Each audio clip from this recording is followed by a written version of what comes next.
Allen Event Center. It's the Dallas Sidekicks and the El Paso Coyotes meeting for the 5th time this season. The Sidekicks have won all 4 previous meetings, outscoring El Paso in those games 37-29. They met twice in January. The Sidekicks came away with a pair of 10-9 victories. Earlier in the season, Dallas beat El Paso 7-4 and 10-7. I'm Pete Steinlaw with Matt Thornton. These are 2 teams in the Southwest Division that are not going to make the playoffs, that are starting to look ahead to next year.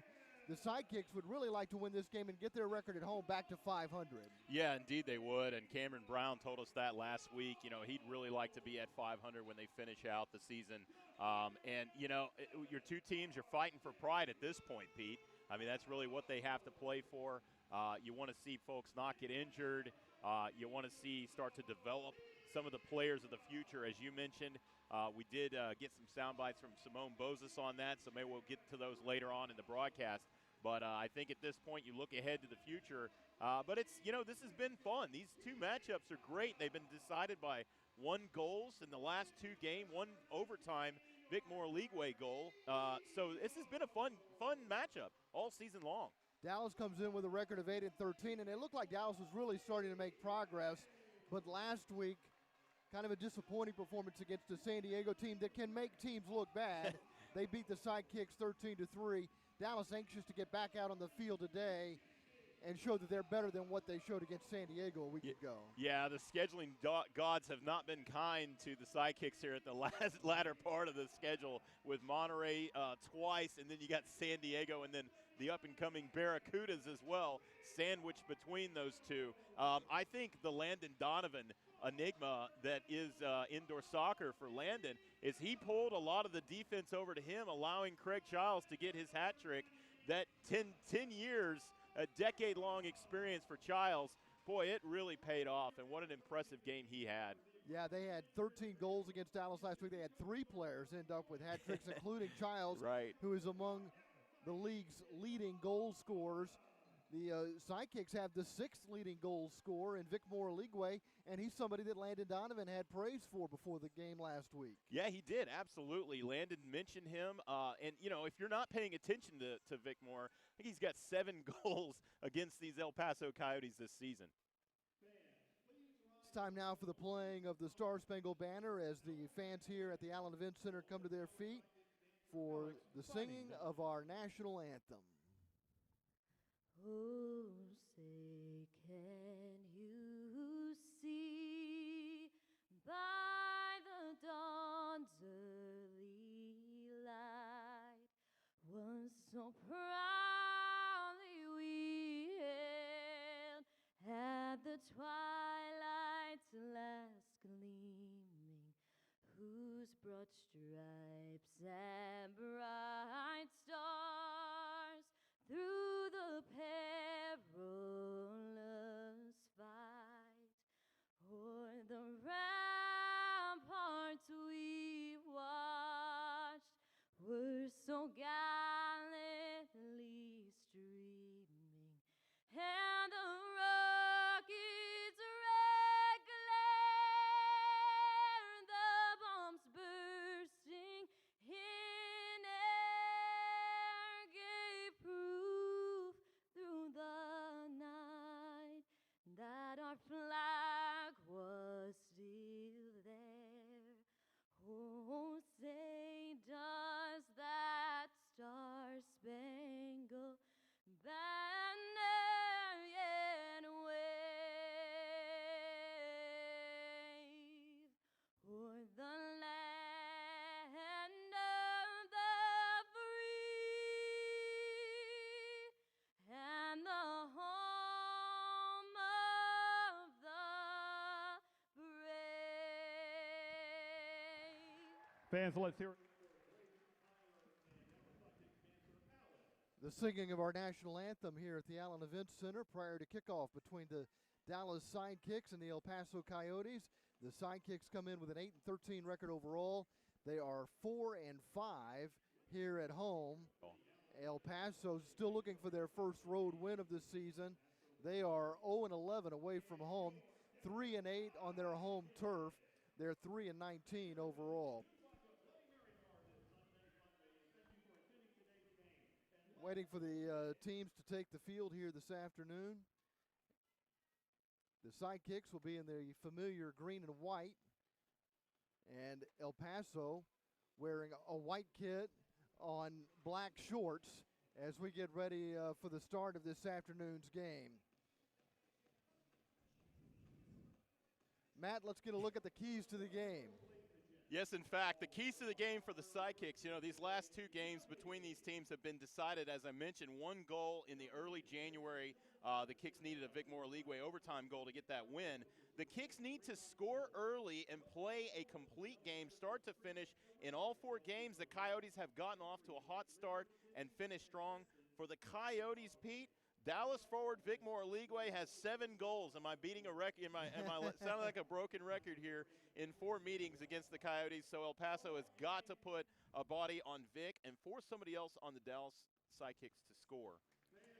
And the Sidekicks have a lot of candidates to do that if they decide to really hone in on Vic Moore Leagueway. Sidekicks have some guys who can put the ball in the back of the net. Yeah, absolutely. I mean, Jamie Lovegrove is out there. You can't forget that guy. Of course, leads the league in 6 power play goals. Cameron Brown is back. Cameron had served his 1-game suspension. Saw him running in. He looked excited. And he also is a guy that can score as well. So Nestor Hernandez not in the lineup today, but certainly, as you mentioned, other guys can put the ball away. This is an El Paso team that has converted 47% of their power play opportunities. They have struggled to stop teams when shorthanded. They've allowed 20 power play goals on 38 chances, so they're only killing penalties at about a 47% rate. By contrast, Dallas is killing penalties nearly 61% of the time. Dallas has 15 power play goals in 41 opportunities, almost 37% conversion rate. Yeah, and it's a weird stat too, Pete, because Jamie Lovegrove, as I just mentioned, leads the league, one of the league leaders, third, with 6 power play goals. So, I mean, he's a guy who can score. Very surprising that percentage isn't better for the Sidekicks. El Paso, the visiting team, ready to kick off, and it's Hugo Puentes on the ball. And Matt has already told you an awful lot about Hugo Puentes. He's certainly the man to keep an eye on for the El Paso Coyotes. The Coyotes coming off a 12-7 loss to Monterey. Yeah, in fact, he is the man to watch for the Coyotes. The midfielder, Hugo Puentes, is the engine that runs the El Paso offense. He leads the team in goals with 26, assists 21, and points 47, so he can score or get his teammates involved. And an interesting point, Pete, he was cut when he tried out for the Coyotes in 2016-17, but made his debut in 17-18, and of course has improved his play. So talk about a comeback story. The other part of his game that's been impressive is he also has 29 shot blocks. Oh, wow. He leads the team in that category as well.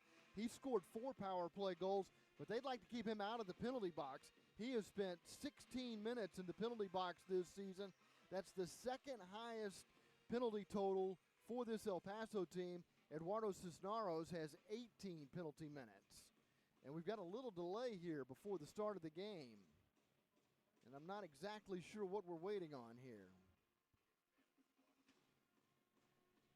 Some of the players we should be keeping an eye on today. Yeah, another guy to watch for the Dallas Sidekicks. I'm going to throw a curveball at you. Midfielder R.J. Lovano is tied for second on the team with 8 assists and has been on fire of late. 4 assists, 5 points in the last 5 games.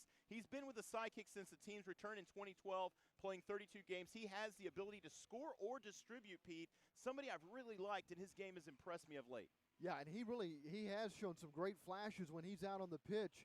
He shows up. There's no doubt about that. After a slight delay, we are underway. And this is the veteran Ricardinho, who's playing his final 3 games. He's announced his retirement, wearing the captain's armband for the Sidekicks. Lovegrove not able to trap the ball cleanly for Dallas, and it's turned over to the Coyotes. Yeah, he will be greatly missed. He's just a guy. He's a heck of a leader. Assists leader, of course, for the team. Let's see, he has, how many assists does he have? He has 18 assists this season, Pete. Ellis with that nice interception and then the nice wall pass, and Dallas has possession now. There's the veteran Ricardinho getting it to Ellis, and the Sidekicks will make changes on the fly. A Aguayo is coming to the game, made a run up the right side, but the ball doesn't come his way. This is Lovano, the player Matt said to watch, getting it to midfield to Ellis, over to Quintana, who's seeing more and more playing time for the Sidekicks. Quintana traps it and gets it back to Ellis. Look for Dallas to really dominate possession here this afternoon. Quintana playing it up the left wing flank. It caroms off the wall into the area, but is quickly distributed as El Paso looks to get it out of their own end. In goal for El Paso today is Eduardo Arevalo Gonzalez. That's a mouthful. He's been very busy this year for the El Paso Coyotes. There's been a lot of action coming his way. This is his 15th start of the season. He's 3-10 with an 8.73 goals against average and a save percentage of 54.5%. Meanwhile, Juan Gamboa in goal for Dallas. And while the Sidekicks lost to San Diego 13-3, Gamboa was still the Sidekicks man of the match, and the Sidekicks are looking to get an early lead here. But El Paso wins the ball deep in their own territory, and that's up and over the glass. Yeah, I think without Gamboa in goal against the San Diego Sockers, it would have been a 26-3 loss. Pete, I mean, the guy, he just made some incredible saves. And it's tough as a keeper when you're getting peppered like that. His stats really didn't tell the tale of how good he was. Comes in with a 6-9 record, a 7.13 goals against average, and Dallas takes the lead. The Dallas Sidekicks are on the board first. The first goal of the game comes at 12:28. Here in the first period, Cody Ellis scores the goal for the Sidekicks.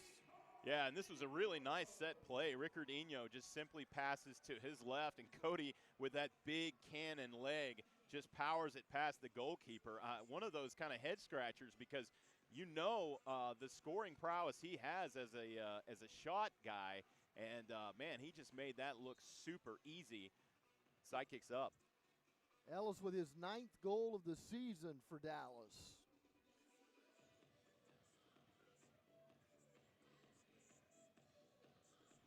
Here's the replay. Just a simple tap, boom. I mean, Ellis just picked that beautifully. Cameron Brown he almost looked surprised it went in. Ricardinho getting his 19th assist of the season.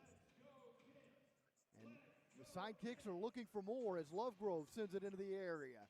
Then heads it over to the left corner near Aligwe. It skips past Aligwe, and El Paso begins the counterattack. Yeah, and you saw the defense there converge on Vickmore, so it sounds like they looked at my notes beforehand. Not going to give him free shots. This is Gamez on the ball for the Coyotes. Hugo Puentes on the ball, has to give it up. Back to Gamez. Goalkeeper looking to distribute it, and it's deflected over to Vickmore Aligwe. And Dallas once again is on the ball, and Ricardinho is over the wall and delivering a pass to Lovegrove in the referee crease. Up the left wing boards, Lovegrove puts it in front, headed out of the area by an El Paso defender. Sent back to midfield. Ricardinho is there for Dallas. Gets it to Gamboa, who plays it into space. And then the ball is sent over the boards and into the Dallas bench. And a free kick for the Coyotes. No, it'll be Dallas with the free kick. Ricardinho plays it on the ground to Cameron Brown. Brown trying to play a wall pass into the area, and it skips over the glass out of play behind the goal.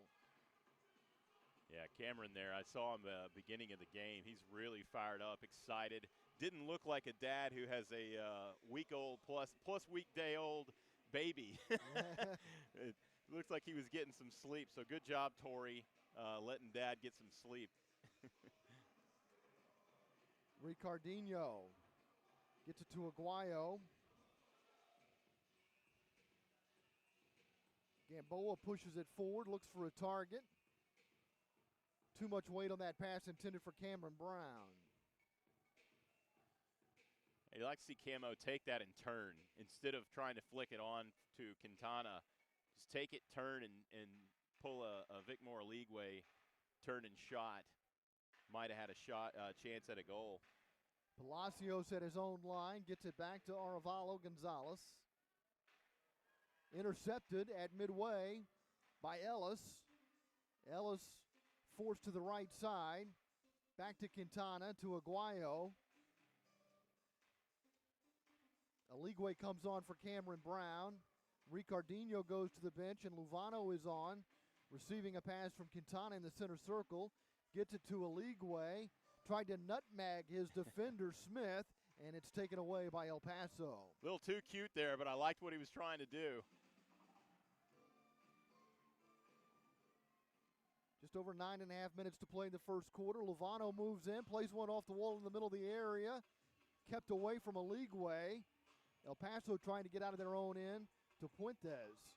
It's a good thought there because Luvano, he tried to bank it off the wall to Vicmore. It was open in the middle, just didn't quite get the right bounce. Puentes plays it to Balbuena. A wall pass back to Puentes to Balbuena, who's tied the game 1-1. There's that guy, Puentes. I told you, keep an eye on him. Got the assist there. It's a nice little bounce pass off the wall right to the open man. And that was all about Puentes, as you can see over here on the right side. Looks simple enough, but just lets it go through his legs. Good job by the veteran savvy guy. I mean, what a turnaround. Guy got cut his first season when he tried out, came back and is leading his team in every category. And Balbuena picks up the goal that makes it a 1-1 tie with just over 9 minutes to play. Balbuena scoring his 5th goal of the season for the Coyotes.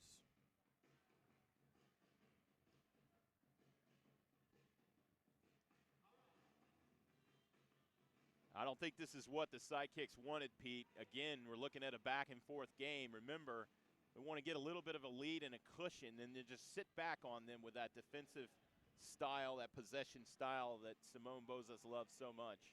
Puentes picking up his 22nd assist to level the game 1-1. Lovegrove looking to reclaim the lead for the Sidekicks.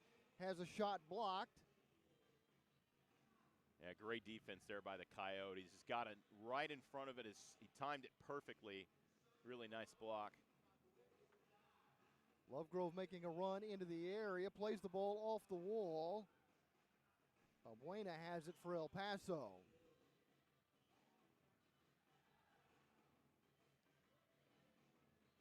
El Paso now threatening to take the lead.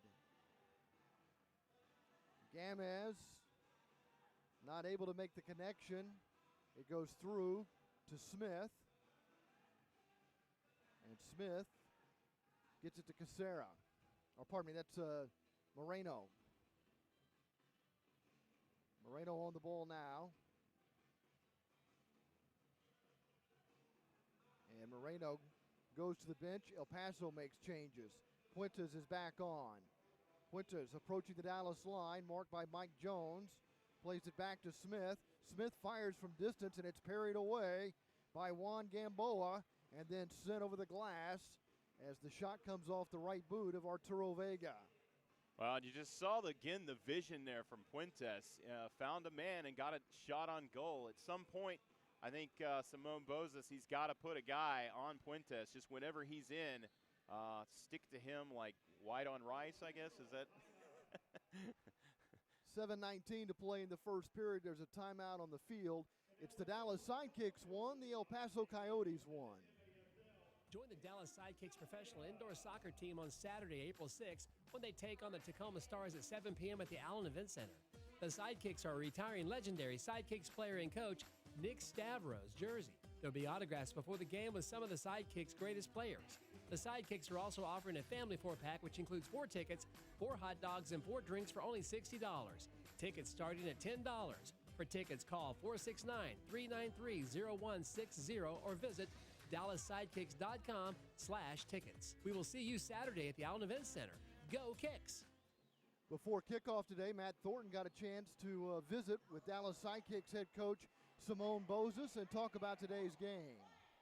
Yeah, so we talked about the last game, right? So the boys know that the goal is everything is about evolving in the indoor game for the next season. So everything is about that. And so Coyotes is a good litmus test for us to see what we need to work on. We watched film this week and to see what mistakes that we made in the previous games in order to keep evolving in the indoor game.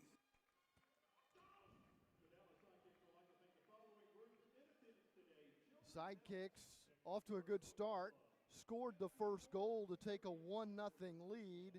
Cody Ellis scoring at 2:34, but then Alejandro Balbuena tied the game for El Paso at 5:49. Both first quarter goals coming even strength.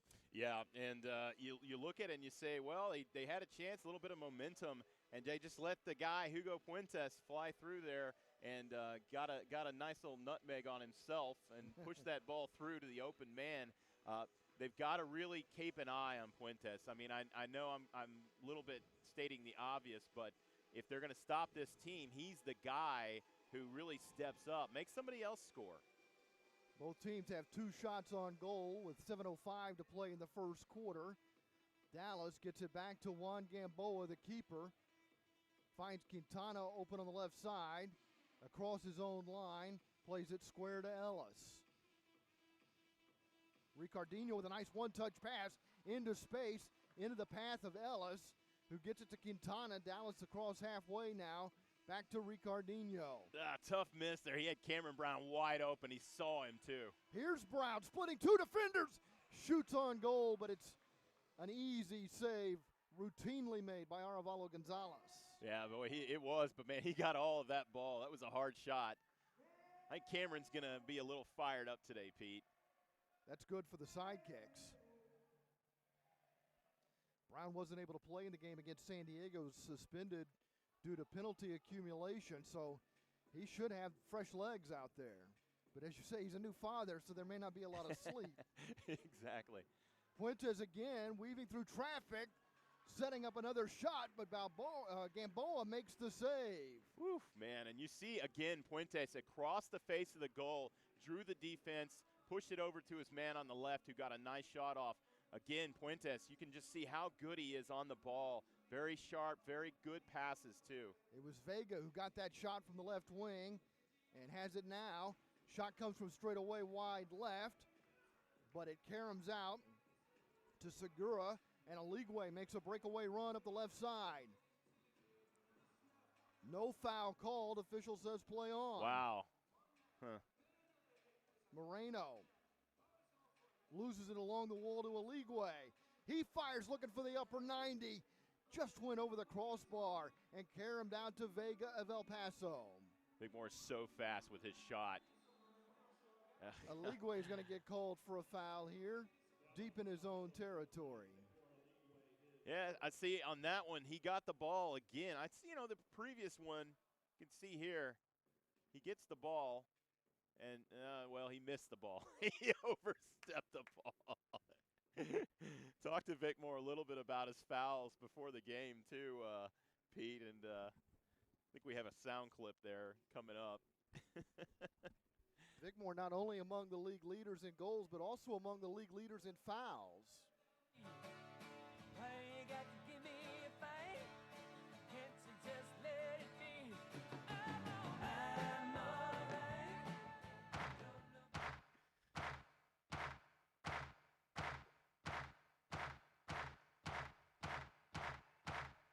He's got a Shaquille O'Neal complex. He thinks because he's a bigger guy out there, the officials are picking on him. I love it. And that was a perfect example because you could argue in the previous play that his legs got swept, but the referee ruled that the player got enough of the ball. But then there, I'm sorry, Vic, I love you, buddy, but you ran over the ball completely and just plowed over the guy. So, maybe, I guess every offensive guy has to have a little bit of spin, shall we say, right? Absolutely. You got to make it work for you. Quintana winning the ball along the boards in El Paso territory. Plays it back out to Jones. To Luvano. Luvano with a step-over move. Lays it back to Jones. Pushes it to the El Paso line. Leaves a defender in his wake and nearly set up a goal for the Sidekicks. He had Cameron Brown on the left post. Oh, my gosh. Oh, what a play. Mike Jones nutmegs. Dallas again putting pressure on El Paso. Denied. Whew. Coyotes having a tough time getting it out of their own end. Sorry, Pete. I just have to talk about it. Mike Jones nutmegs the player. Again, this is a defender you're talking about. And he had a wide open goal there, but chose to pass it unselfishly to Cameron Brown. I think if he shoots, he probably has a goal. Looking back on that one, he might try to take that back.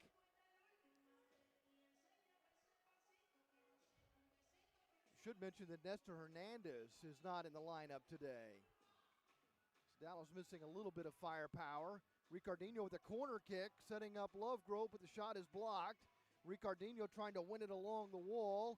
Here comes El Paso on the counter, but Eligwe comes up from behind, and the Sidekicks win possession at midfield. It's Lovegrove. Lovegrove draws a crowd and turns it over. Vega has it for the Coyotes.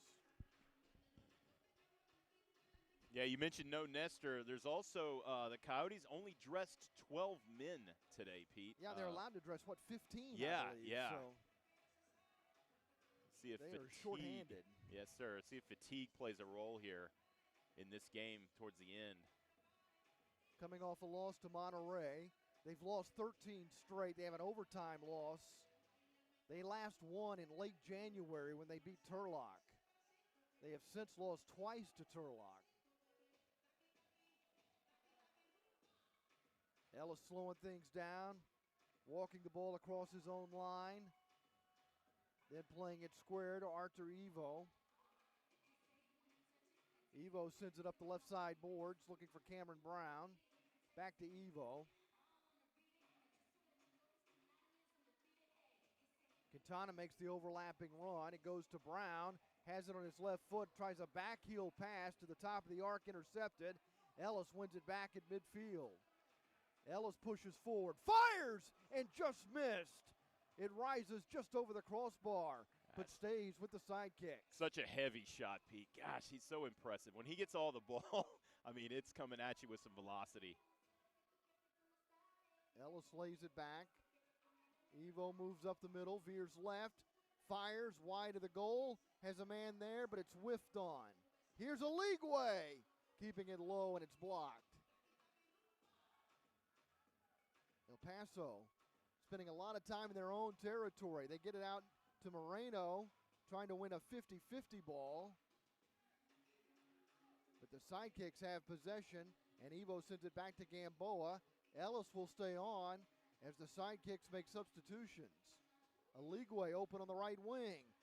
Has it on his left foot, back to his right, and then loses possession as winning the ball for El Paso was Luis Palacios. Yeah, the impressive play there. You saw Vicmore. He drew 4 defenders in that play, Pete. So they are definitely respecting his scoring prowess today. Segura to Ellis. This is a long shift for Ellis. Yeah. I remember talking to Simone Bozes about Ellis a year or so ago, and he thought Ellis had 3 lungs. He said, I don't think I'd ever really have to take him off. He's a machine.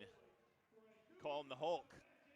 Lovegrove into the corner. Dangerous play there. Ends up in the boards. Wow. No call. Really looked dangerous. I mean, Lovegrove clearly shoved into the wall. No call, as you said, Pete, but, man, that was a little scary to watch. The senior referee today is Jim Mills. Brandon Gardner, the referee. The assistant referee is Jennifer Gardner. The 4th official is Travis Haight.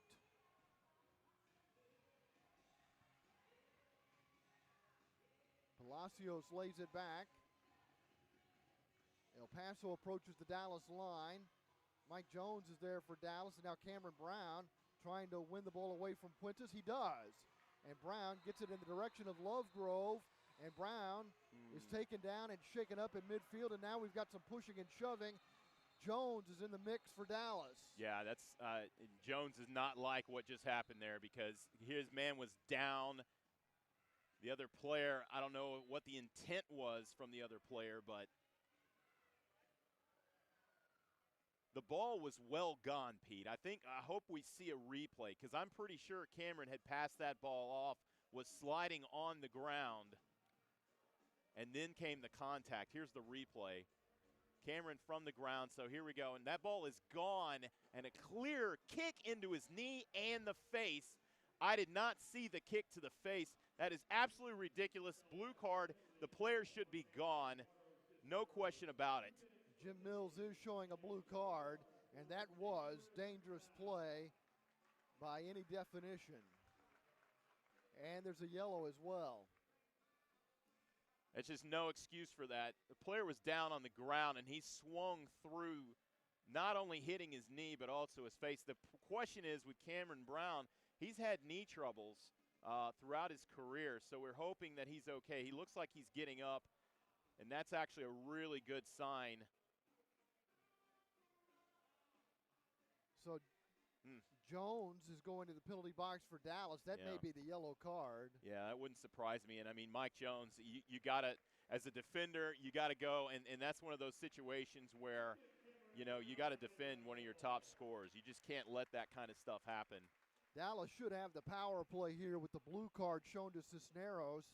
He was still talking to Brown when Brown was on the ground, and I don't think he was apologizing. No, he certainly wasn't. In fact, he was pleading his case. He pulled his sock down and said, see where he got me earlier underneath his shin guard. Slightly different situation there beneath the shin guard and kicking somebody in the face. And I'm glad. It looks like the referees have Lozano also apparently getting, or at least serving, a penalty for El Paso. It looks like both sides got yellow cards, and Cisneros picked up the blue card.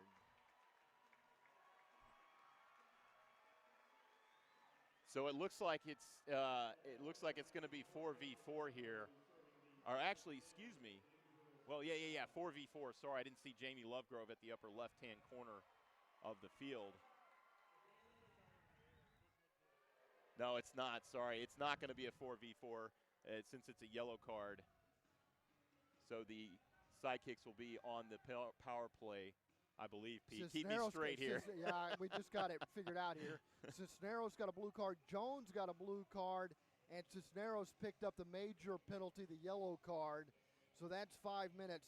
So we should be even strength here for 2 minutes with both Cisneros and Jones shown blue cards. Jones for retaliation, Cisneros for dangerous play.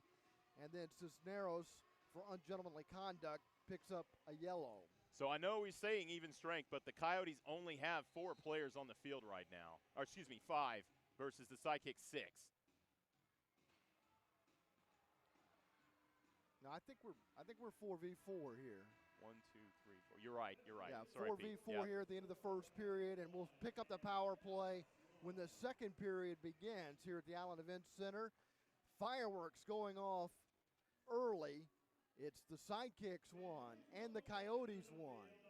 The Dallas Sidekicks would like to thank Miter USA for providing today's match balls. Miter, founded in Huddersfield, England, is among the world's oldest sporting goods brands, starting production in 1817. Miter is a proud partner of Major Arena Soccer League, providing arena-specific match balls to both the MASL and MASL2. The MASL and Miter share a long-term vision to see arena soccer grow in North America. Miter's Astro Division ball is the official game ball for MASL League play. Miter's Astro Division is designed specifically for play on artificial surfaces. It features a more accurate flight than the average ball and has a 30% reduced bounce to make it play more efficiently in arena soccer. You're watching the Dallas Sidekicks on MASL TV. Catch every game each week on the league's official streaming home, MASL.TV. Pete Stein along with Matt Thornton headed to the second period this afternoon at the Allen Events Center. 1:52 remaining in the 4-on-4. The Sidekicks open the scoring this afternoon early on at 2:34. Cody Ellis gave the Sidekicks a 1-0 lead, assisted by Ricardinho on a set piece, and then Alejandro Balbuena, assisted by Hugo Puentes, tied the game for El Paso at 5:49 of the first. And then at the end of the first period, Cameron Brown was fouled by Eduardo Cisneros, who was shown a blue card. Michael Jones then came up and pushed his opponent. He got a blue card. Cisneros was also given a yellow card for dangerous play. So we're 4-on-4 for the first 1:52 of the second period. Yeah, and what's Mike Jones, that's one of those blue cards I actually don't mind seeing. I know you never really want to see him, but frankly, he's protecting one of his top forwards there. I don't mind seeing that, to be honest. It was a very dangerous play. It was clearly you can't read the player's mind, but it looked to be intent. And then as the player's on the field, Cameron Brown, he's pleading his case. You hate to see that. You like to see him rise above, but I got to say, I think Mike did the right thing there. He's always going to get his players back. He's that guy. He's not afraid to get in there and mix it up, Pete.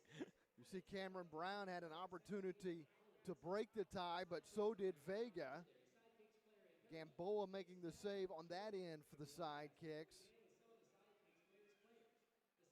After Arevalo Gonzalez had made a save for El Paso, Dallas let that opportunity slip by. Here's Jones on the ball and had Cameron Brown on the back post. Lovano trying to feed Jones. And there defensively was Angel Gamez for El Paso. MJ and Cameron teamed up for some nice opportunities there in that first quarter, Pete. Haven't seen a lot of that this season. So it's a good trend. So 1-1 in an action-packed first quarter. Ricardinho ready to kick off for Dallas to begin the second period. Ricardinho picking up an assist on the opening goal of the game, setting up Cody Ellis on the free kick. It was his 19th assist of the season.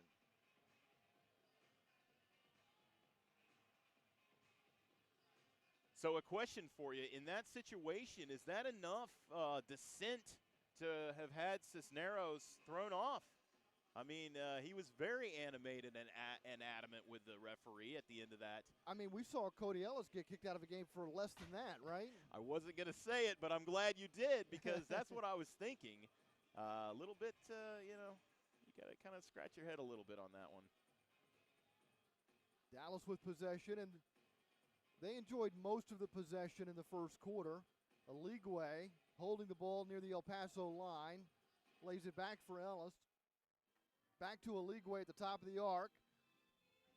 He draws a crowd, gets it back to Ricardinho. Finds Lovegrove on the right wing boards. A blast from distance, just wide. Puentes trying to clear it for El Paso, gets it only as far as Ricardinho.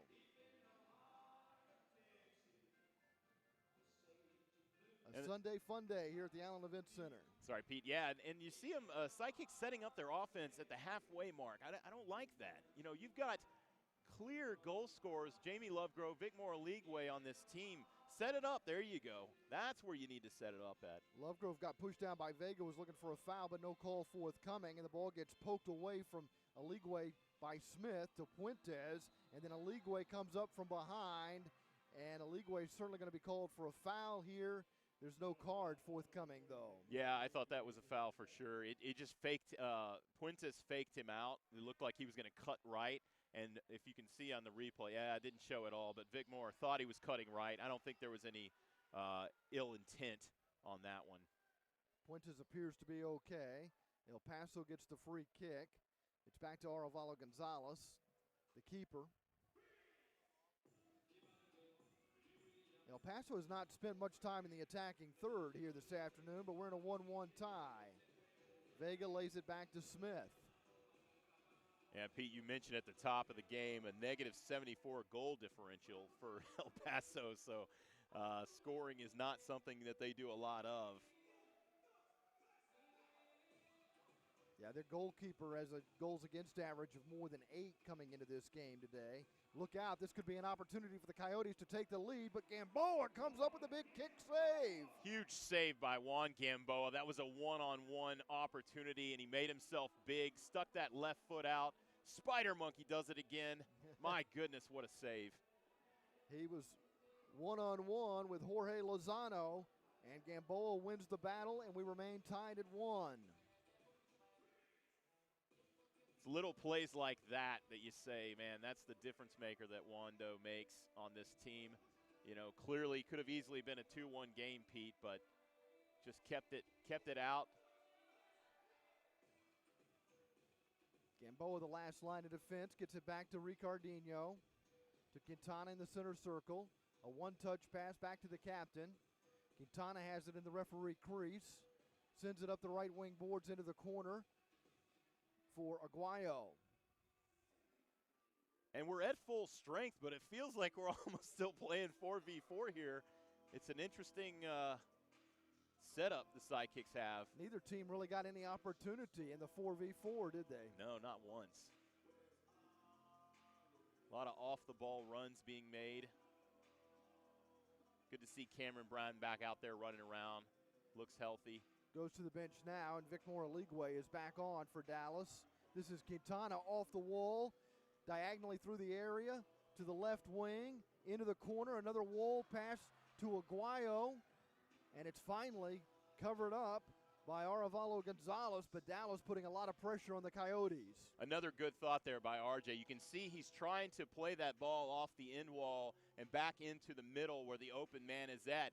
I like what I'm seeing. It's twice he's tried that, and just not quite, the defender just not quite beaten by the off man. Ellis with time and space comes up the middle, tries to muscle a ball past the defender Cisneros.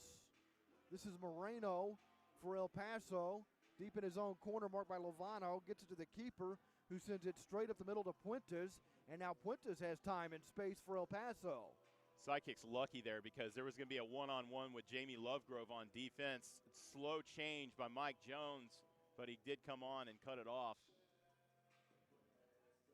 I'll tell you, San Diego, they used that to great effect this last game. I think that would have been a goal. What do you think, Pete? Yeah, no doubt. Dallas not having nearly as much trouble getting out of their own end as the El Paso Coyotes are struggling when Dallas is really on the attack to get the ball clear. And they're going to call a timeout here with 10:09 to play in the second quarter. We remain tied 1-1 here at the Allen Event Center. Cody Ellis scoring for Dallas, and Alejandro Balbuena, the goal scorer for El Paso in the first period.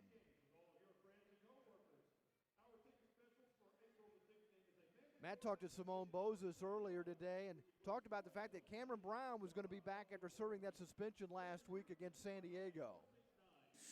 You know, Cameron is an interesting player because he can make a difference on a play, or he can he can change the outcome of a game. And an expectation on Cameron is because of the last season that we had, that he scored I don't know how many goals, and people look up, and expectation now is always to go more. And so Cam had his surgery, and again, also like everybody else, did not play a season, so that making that come. But yeah, Cameron is an important part of the squad. It helps. He's an intelligent indoor player. That's what I would say. Does have a very high indoor soccer IQ, and it's come with experience. And remember, he played collegiately at North Carolina, so really a high-quality outdoor player before moving indoors. Hey, do you want to wear the same jersey as your favorite Sidekick? You can. You can purchase your Sidekicks gear at our fan store and look like your favorite players. Visit DallasSidekicks.com/store for all your Sidekicks gear. Yeah, Cameron. I think Simone Bozes is right when he says, with the expectation, Cameron, of course, got the franchise lead in consecutive games with a goal scored, beating out the great Tattoo.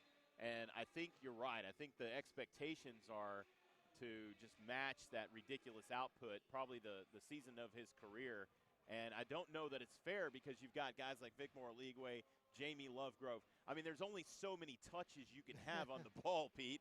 And you've got, are you going to put Jamie on the bench? And it's a beautiful problem to have. It's an embarrassment of riches of offensive players for Bozes. Moreno chasing for the Coyotes into the corner, marked by Segura, who wins the ball off the wall and comes up the middle for Dallas.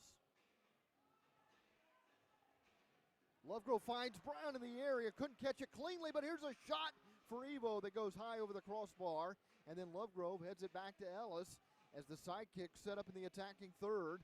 A shot for Lovegrove just wide. Arevalo Gonzalez not able to cover it up. Dallas looking for a handball, and there's the call. Yeah, it's I love Camo because he's animated, and oftentimes he won't get those calls. But I don't know if he didn't influence the call there. Yeah, it was a little bit late by the referee. He very well may have influenced that call. One for you, Cameron. In the however many seasons. Vega and Moreno setting up the two-man wall here as Dallas gets the free kick. And from the top of the arc, the shot goes wide for Evo. Ellis heads it back down to the feet of Evo as the Sidekicks maintain possession. Just over 9 minutes to play in the first half. The Sidekicks in a 1-1 tie with El Paso. El Paso looking for their first road win of the year. They're 0-11 away from home. They come in with a 13-game losing streak. The Sidekicks trying to end a 5-game skid. Vic Moraligwe has the ball taken away by Vega. Vega on the run for the Coyotes. Plays it to the left wing side for Lozano. To Moreno. And a foul called and a free kick coming up for El Paso. Yeah, Jamie doesn't like the call, but the ball was clearly gone. He got his feet, probably tripping. Yeah, just got him with the off left foot there. But here's what I like about Jamie. He yelled. He didn't like the call, but then he moves on. He walks away, right? He's got that mentality just to turn the page. Yep. It's also been a point of emphasis for officials that they don't want the players debating with the officials. Yeah. They don't want the coaches debating with officials either. I mean, there's going to be times when it happens, don't get me wrong, but you don't want it after routine calls, and it was happening over and over again and really dragging the games. Here's Puentes from the right wing being tightly marked and has got a free kick coming up here. Yeah, and he just, I think it was Segura, just got the back end of the back foot, the off foot of the Coyote player there. Wasn't too bad. Kind of kept his balance too. You could argue that did you want to let him play on there? There might have been an advantage for El Paso. Yeah. Puentes sends it to the top of the arc. Moreno just misses. Gamboa desperately trying to get the ball away from his own goal line, and Dallas has possession once again. El Paso is quick to retreat, and Dallas comes out of their own end. Man, Gamboa there from his rear end got that second block, the rebound. My goodness. Quintana not able to get it around Moreno, and then comes over the back of Puentes, and another foul called against Dallas, giving El Paso a free kick from the center circle with 7.5 minutes remaining here in the second period. Yeah, anytime you go up for a header like that and turn your back, 9 times out of 10 the referee's going to call that. So Quintana just needs to – he saw it coming. I think it was self-preservation was the turn.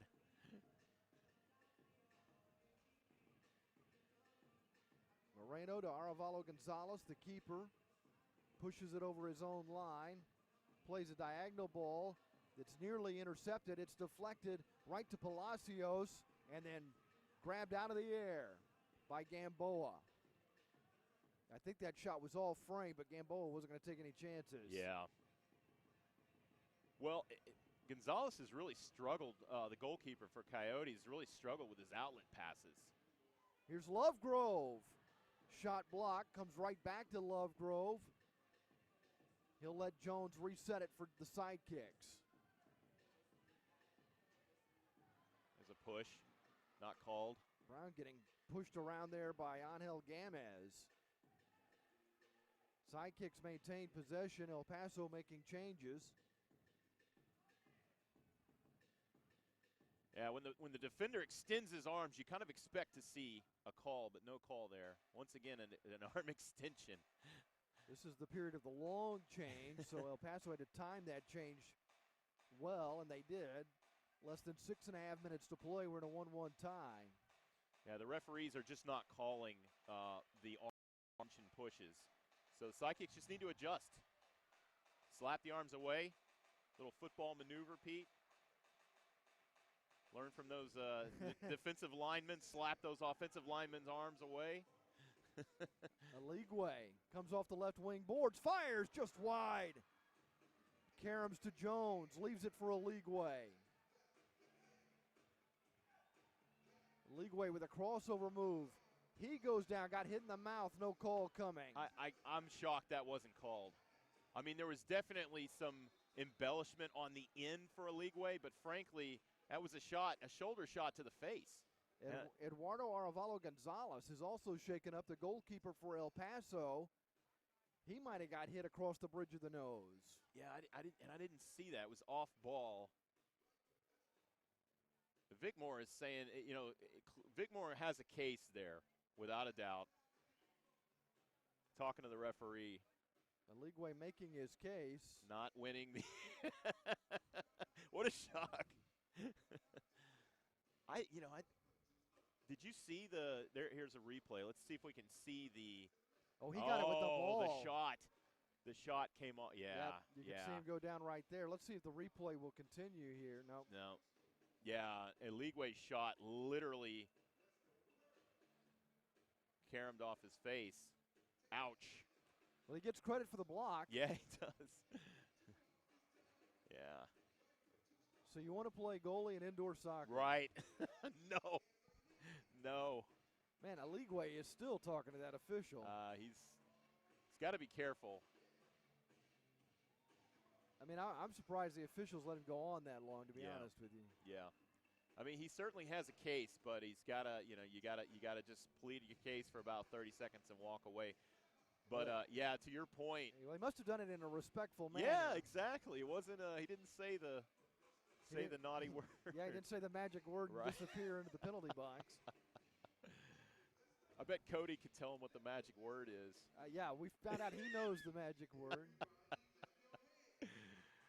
We're glad to see him up, but man, it is. I mean, if everybody's been hit in the nose at some point. So painful. Your eyes tear up. Ugh. Yeah, that'll make your eyes water for sure. Yeah. Our score with 5:37 to play in the second quarter is Dallas 1, El Paso 1.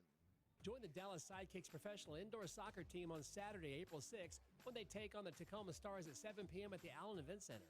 The Sidekicks are retiring legendary Sidekicks player and coach Nick Stavros' jersey. There'll be autographs before the game with some of the Sidekicks' greatest players.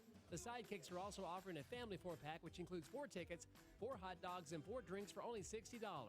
Tickets starting at $10.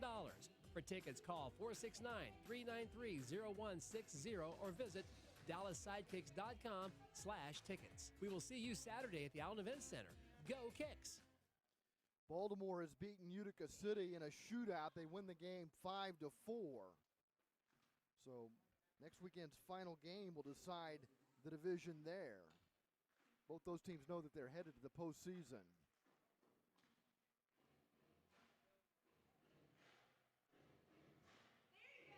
Yeah, it's been a really back and forth, lower scoring game than we've seen in the past thus far, Pete. Normally we'll see a few more goals by this point in the game. Well, the crowd's getting fired up, aren't they? An enthusiastic crowd. They had some youth games here before the Sidekicks kicked off. We also have the Milwaukee Wave playing the Seawolves today, and that's Milwaukee on top 2-1.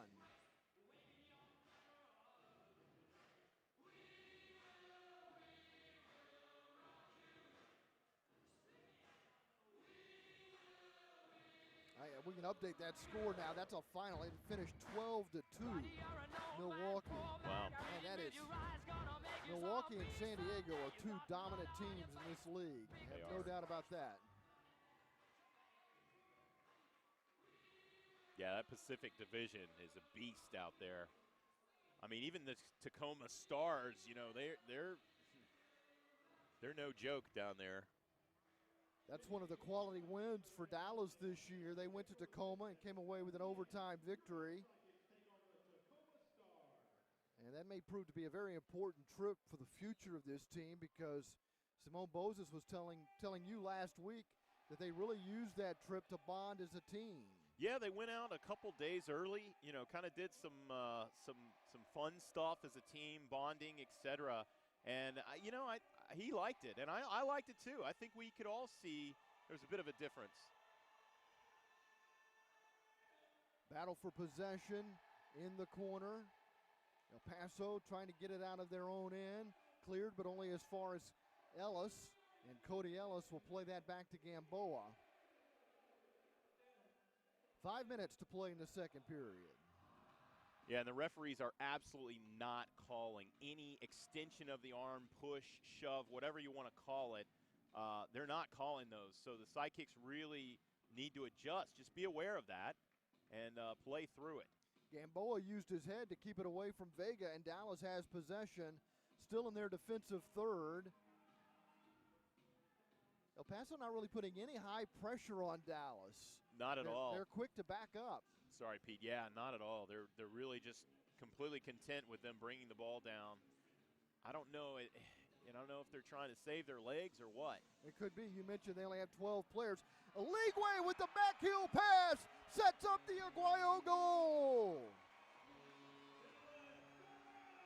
Yeah, it's a nice little setup there with Vic Moore. He drew the defense and did a little behind the pass, nifty pass. Ray Aguayo gets it. Aligwe picks up his 7th assist of the year. That puts him in 3rd place on the team for assists. And here's the goal. You can see just a nice little no-look pass behind him. Beautiful job, beautiful setup. Defender. Aguayo does a great job of taking that one extra step there that faked out the goalie.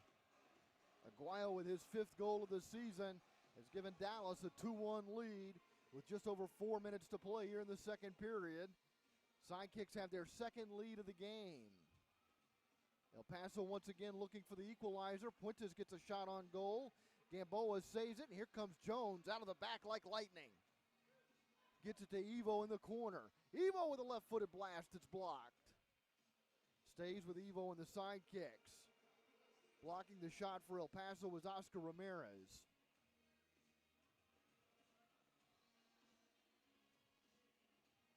Lovegrove plays a wall pass into the area for Cameron Brown. Ramirez clears it.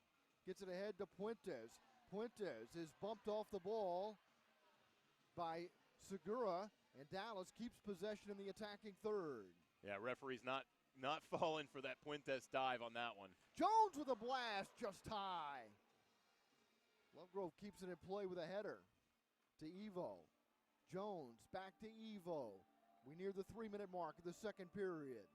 Dallas has taken a 2-1 lead. Vicmore Aligwe with the assist on the go-ahead goal has possession now.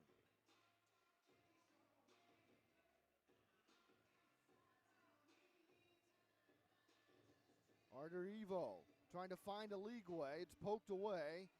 Coyotes have it. Palacios gets it out to Puentes. Puentes finds Ramirez left of the center circle. Quickly plays it to the left wing for Palacios. To Puentes.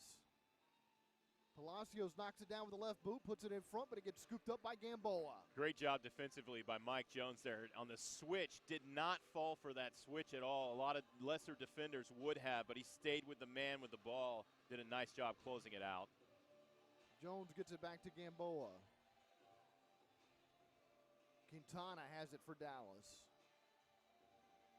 Gets around the defender. A wall pass. Brown has it, gets a shot, and the save is made by Arevalo Gonzalez. Rolls it to Cisneros. Really physical game today, Pete. I mean, they're banging bodies out there and nothing being called.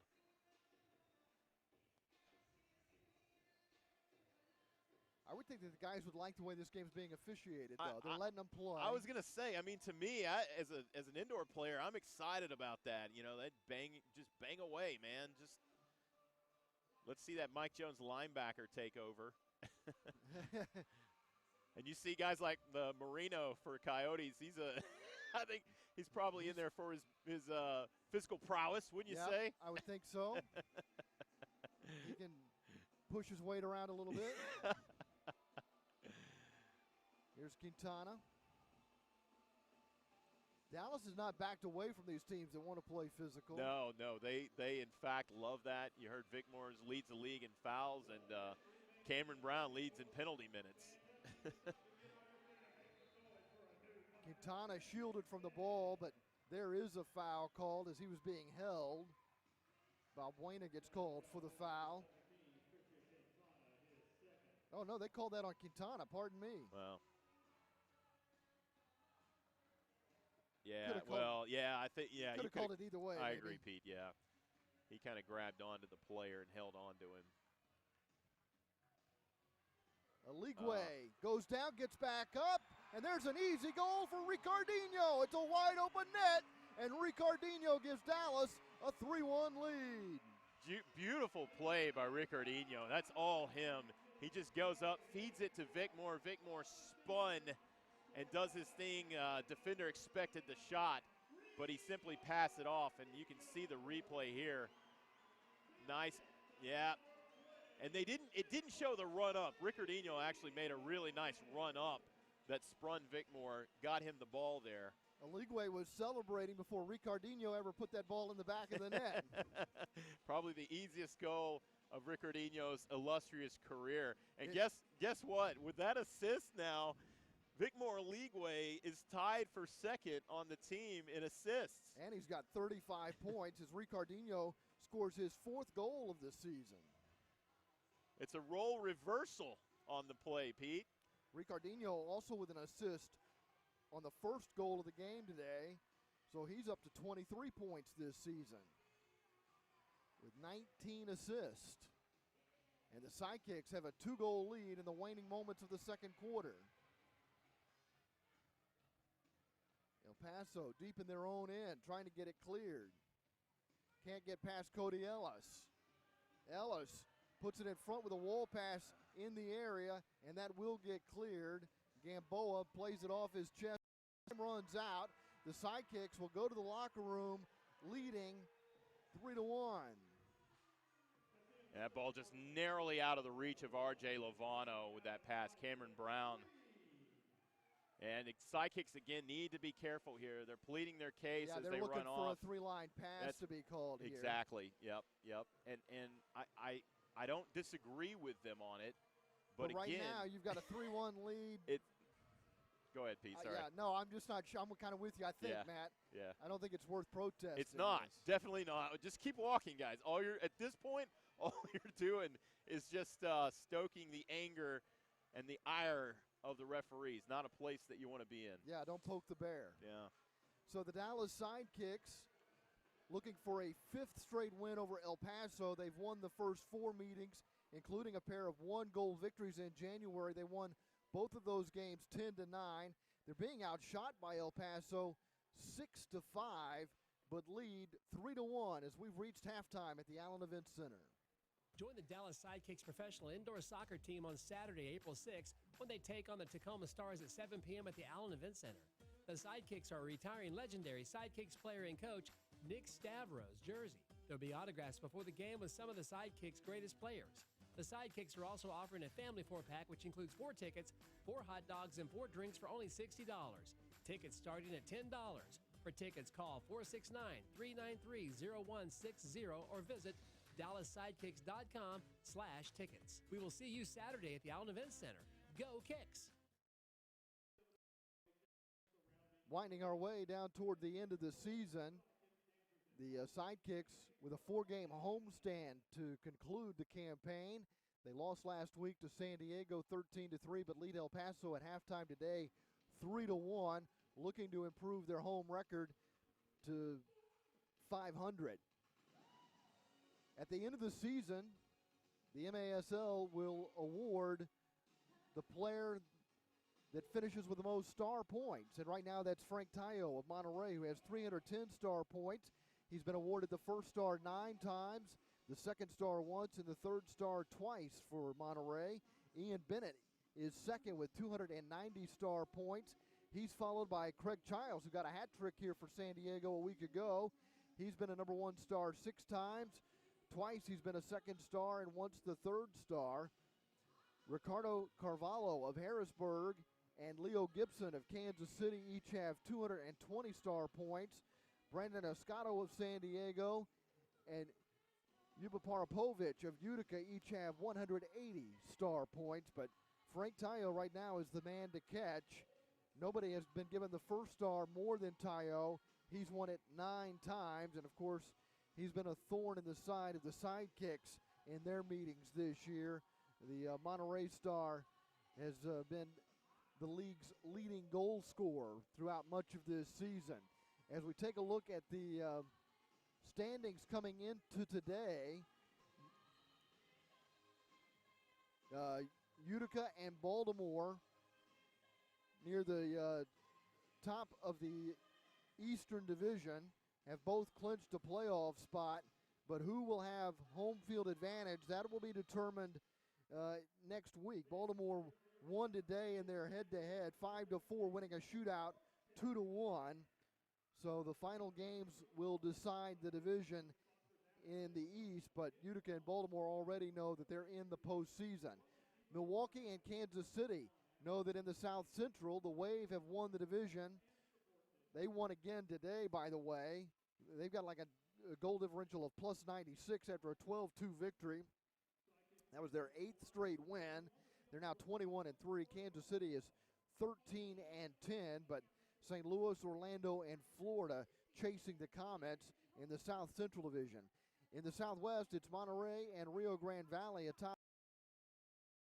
Have both clinched a playoff berth. Monterey at 16-4 has a goal differential of plus 50. They're 9-1 at home this season. Rio Grande Valley 10-2 at home. Coming off a loss, they're 13-6. Sidekicks are 8-13. El Paso 3 and beating El Paso 3-1. San Diego's got a firm grasp of the Pacific Division at 19-1. They are undefeated on the road and have a 17-game winning streak. On second in that division at 11-11. Tacoma's 10-10. We'll see Tacoma here at the Allen Event Center next week, and Turlock is 3-19, 1-11 away from home, and they've been outscored 195-92 so far this season. So that's how the standings look in the MASL. Let's take a look at some of the league leaders as we wind our way toward the conclusion of this season. Leo Gibson, who we mentioned in the Stars points race, has 64 points, and that leads the league. Nick Pereira right behind him with 63, and Frank Tayo with 55 is tied with Ian Bennett of Milwaukee. The leading goal scorer is Bennett. He's got 45 goals for Milwaukee coming into this weekend. Tayo with 42, then Leo Gibson with 33, and Gordy Gerson with 32 for the Seawolves. Ricardo Carvalho has scored 29 goals, and Nick Pereira has scored 28 for Tacoma. Carvalho with Harrisburg. Pereira has 35 assists to lead the league. Leo Gibson of Kansas City with 31 assists. Max Ferdinand with Milwaukee has 27. Lucas Almeida with St. Louis has 22. Robert Renault of Milwaukee also has 22 assists. So that's a look at some of the league leaders as we wind our way through the end of this season. The Sidekicks wrapping up the campaign with this 4-game homestand. The Sidekicks losing the opener of the homestand to San Diego, but leading El Paso as they look to sweep the season series. It's the Sidekicks 3, El Paso 1. It's halftime at the Allen Event Center. Join the Dallas Sidekicks professional indoor soccer team on Saturday, April 6th, when they take on the Tacoma Stars at 7 p.m. at the Allen Event Center. The Sidekicks are retiring legendary Sidekicks player and coach Nick Stavros' jersey. There'll be autographs before the game with some of the Sidekicks' greatest players. The Sidekicks are also offering a family 4-pack, which includes 4 tickets, 4 hot dogs, and 4 drinks for only $60. Tickets starting at $10. For tickets, call 469-393-0160 or visit DallasSidekicks.com/tickets. We will see you Saturday at the Allen Event Center. Go Kicks! The Dallas Sidekicks 3, the El Paso Coyotes 1. The halftime score here at the Allen Event Center. We've already had a couple of youth teams take the field earlier today, and here at the half, more youngsters getting a chance to play on the Sidekicks pitch. It's a big thrill for these young players to have the chance to come in here and play in this professional atmosphere here at the Allen Event Center. Yeah, it is indeed, Pete, and it's beautiful because two things. One, you're getting down on this great field, and the players are so approachable. I don't know, I've told you the story, but Tattoo was the first professional athlete I ever interacted with as a young boy back in the, we're going to talk about when that was, but back in the day. And, he had such an impact on me as a person. So that's why I love this franchise, and I love to see these youngsters playing. And speaking of youngsters, I'm very excited here to have a young lady with me. Dallas Sidekicks dancer Stephanie is joining me. And, I always feel like I've won the lottery when I get these wonderful Dallas Sidekicks dancers up here. Just amazing. And what's incredible is you just did that halftime dance and you crushed it, and then you ran up here, and you don't even look like you're out of breath, Stephanie. How do you do it? A lot of exercise. I know you guys work hard. Dusty Solis and Shelly do a great job of getting you guys in shape and working with you all. Now, I saw something here, and I want to make sure this is right. Are you from Minneapolis, Minnesota? Yes, I am. Really? All right, so question for you. Is it the Vikings or is it the Cowboys? Cowboys. Ah, right answer. Ding, ding, ding. Now, okay, in all fairness, though, has it always been the Cowboys? Yes, it has. Has it really? Yeah, my family up there, we have a whole Cowboys room. and Really? everything, yeah. That is fascinating. A lot of the Vikings fans that I've met, I used to do a show with Drew Pearson, the original 88, who caught the Hail Mary against those Vikings in the playoffs, you may recall. Nice. And the Vikings fans, they don't like Cowboys at all. So that you're from Minnesota and a Cowboys fan is actually really cool. I see also you're a dance instructor. So tell me about that. What do you do? I started teaching when I was about 14 as a student teacher. And then I eventually actually started taking over the teams. I teach a lot of tumbling, jazz, hip-hop, That's tap, awesome. pretty much everything. I moved down here. I actually teach at a studio in Duncanville. Oh, nice. Yeah, with my actual dance teacher that was from Minnesota as well. What? Yeah. No way. And so that's what I didn't want to get too nosy, but is that what brought you to Dallas? Yes, dance, It for was sure. the dance instructor. Yes. That's awesome. Which location is it in Duncanville? Do you mind? It's at the Rhythmix Fitness Okay. Center. Okay. So, Rhythmix? Rhythmix Fitness. Got it. Okay. That's awesome. So if you're in Duncanville, which, by the way, that's a haul Yes. to get from Duncanville to here. Do you do that every day? Yes. Oh, my gosh.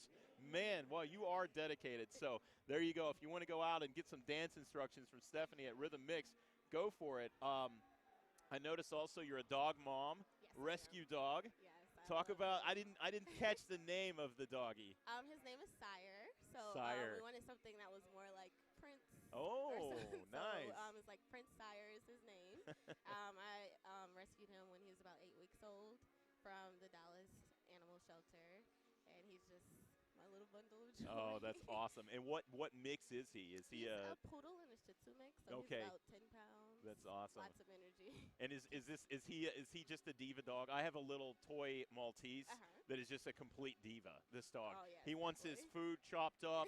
he wears sweaters. Yeah. I'm like, and he loves his sweaters. I'm like, what kind of dog loves sweaters? Like, Yeah. is that Yeah, Sire? Is yep, he? He only eats organic food. He doesn't he doesn't touch any type of human food or anything. All right. So he's very picky.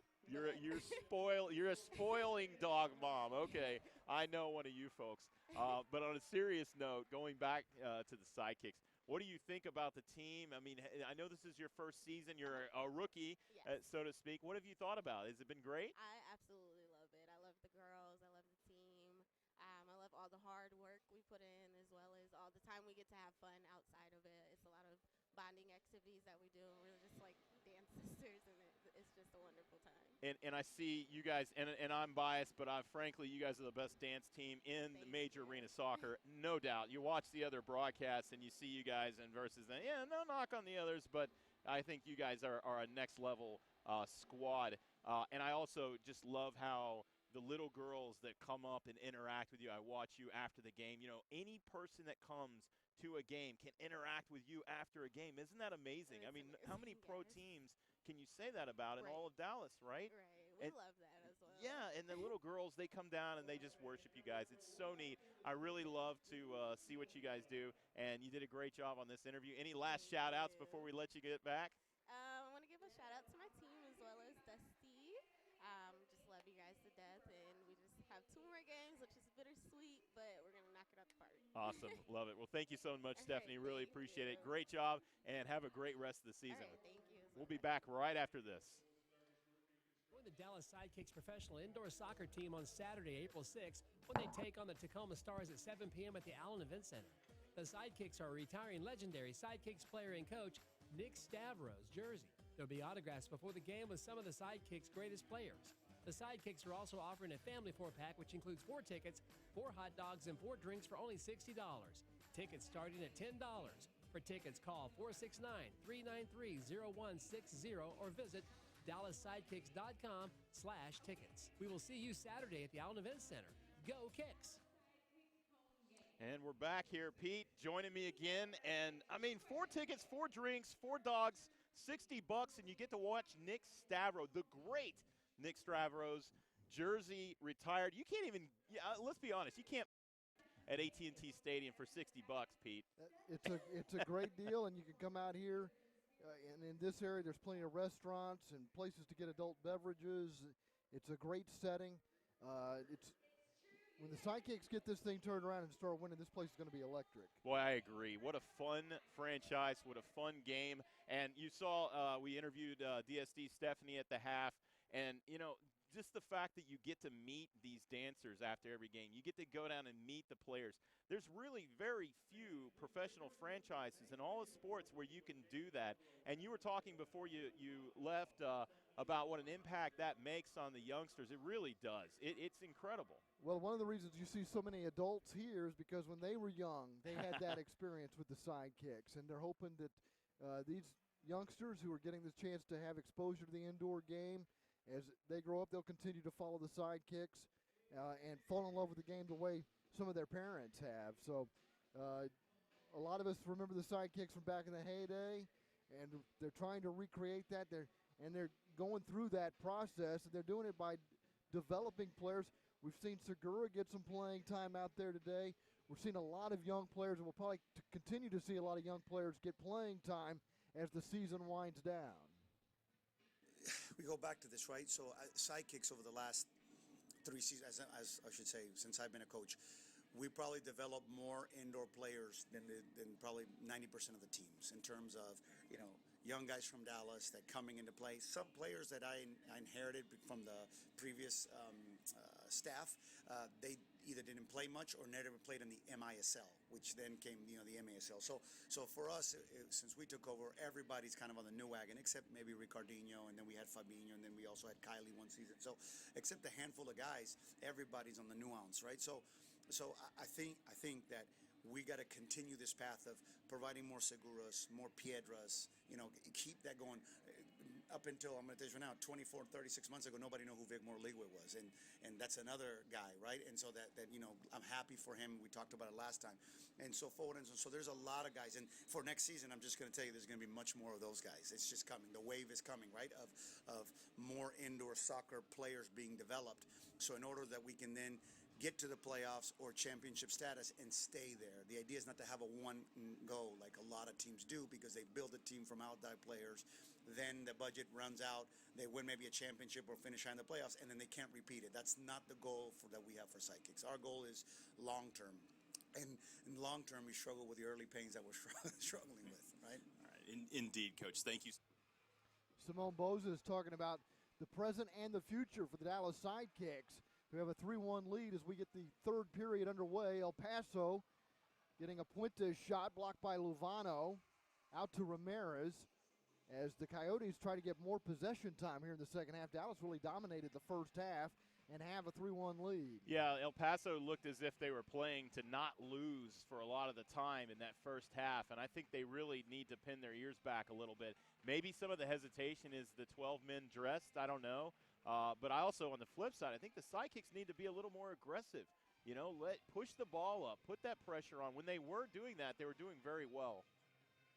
They were putting a lot of pressure on El Paso at the end of the second period. Cameron Brown plays a ball square to Lovegrove in front of the Dallas bench. Lovegrove with a little give and go. The ball never gets back to Lovegrove. El Paso intercepts. And El Paso will be deliberate about building a counterattack here.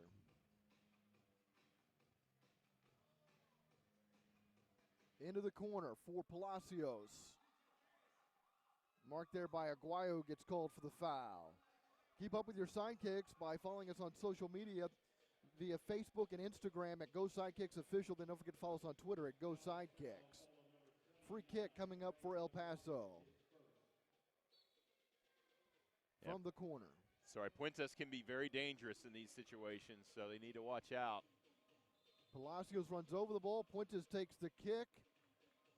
And a whistle stops play. 5-second violation. 5-second violation called against El Paso. I thought for a second they got the runner running into the wall. I said, boy, that was a tough call. But here's Aguayo, given lots of room, gets it to Aligwe. Aguayo then chips it to the corner. Evo running up onto the ball. El Paso able to clear it out of the area, but still pinned in their own end. quite a lot of bank passes deep for the Sidekicks in this game. I don't know if that's something that they picked up in their film study or what, but they're doing a lot of it. Evo with a shot that's deflected wide. Follows his own rebound. It comes out to Quintana. Sent all the way back to Gamboa. Yeah, and it's interesting with Simone Moses' comments there, that soundbite that you played, Pete. He's talking about developing more players, going to see more players that are developed. You know, you could say, well, that might be a little bit of a wake-up call for some of the Sidekicks veterans that are on the field right now, because you can't fill your roster with 40 guys. The last time I checked. So be interesting to see who they start developing and where they're getting those players from, and could be exciting for some fresh new faces. He also made a good point about Vic Moore-Aligwe, the way he's developed. And you'd like to see more players develop along that line. Aligwe had a gorgeous assist in the first half as Dallas took a 3-1 lead. We're early in the third period, and our score remains Dallas 3, El Paso 1. Jones under no pressure, chases the ball down in his own end. Gets it to Ricardinho. He's got Quintana making a run to his left. Has Ellis to his right and goes that way.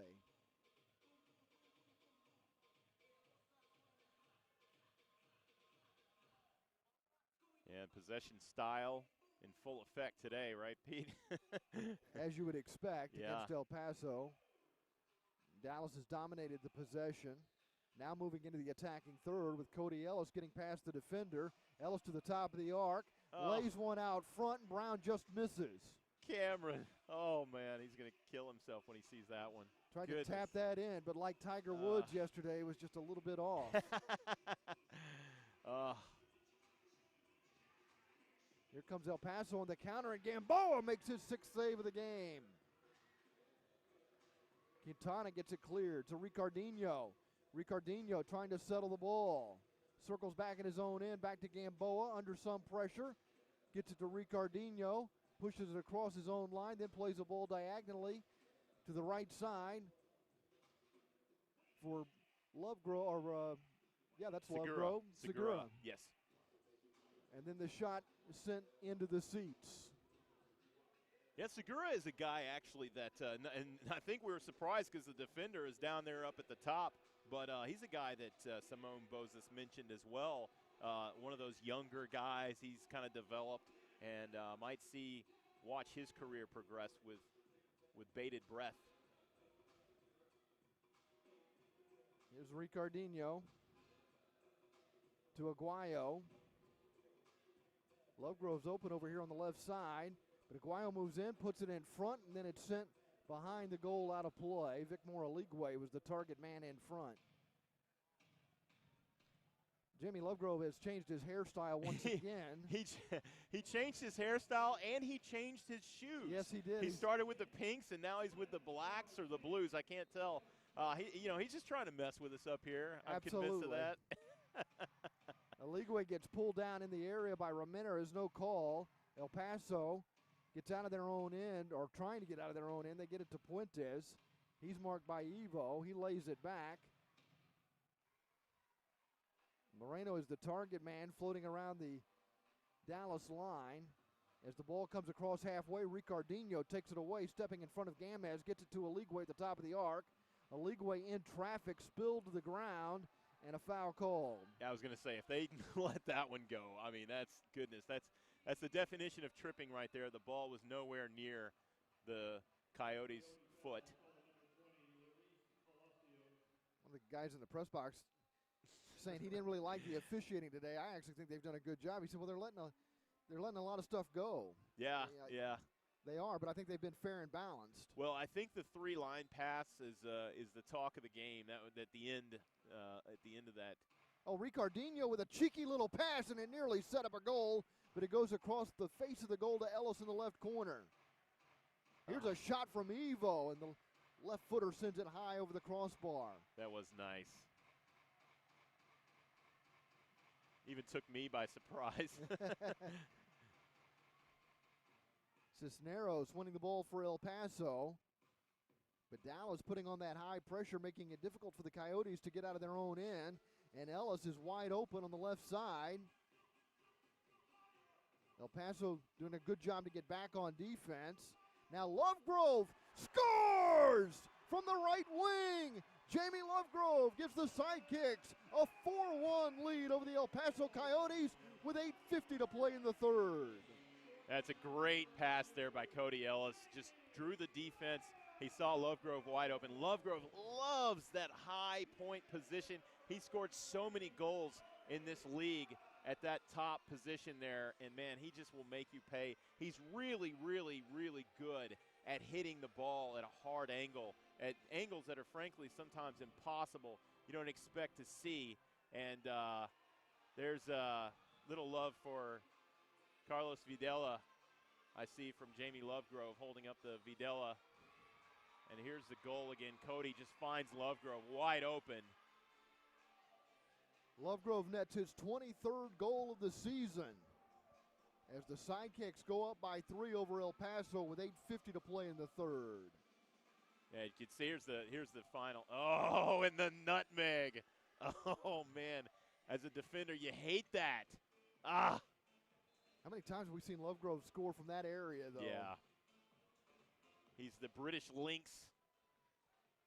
He's like a cat. He's just gets all wound up, and then he springs on that ball, and just, man, he can hit those tough angles. Nearing the 8.5-minute mark, the Sidekicks up 4-1.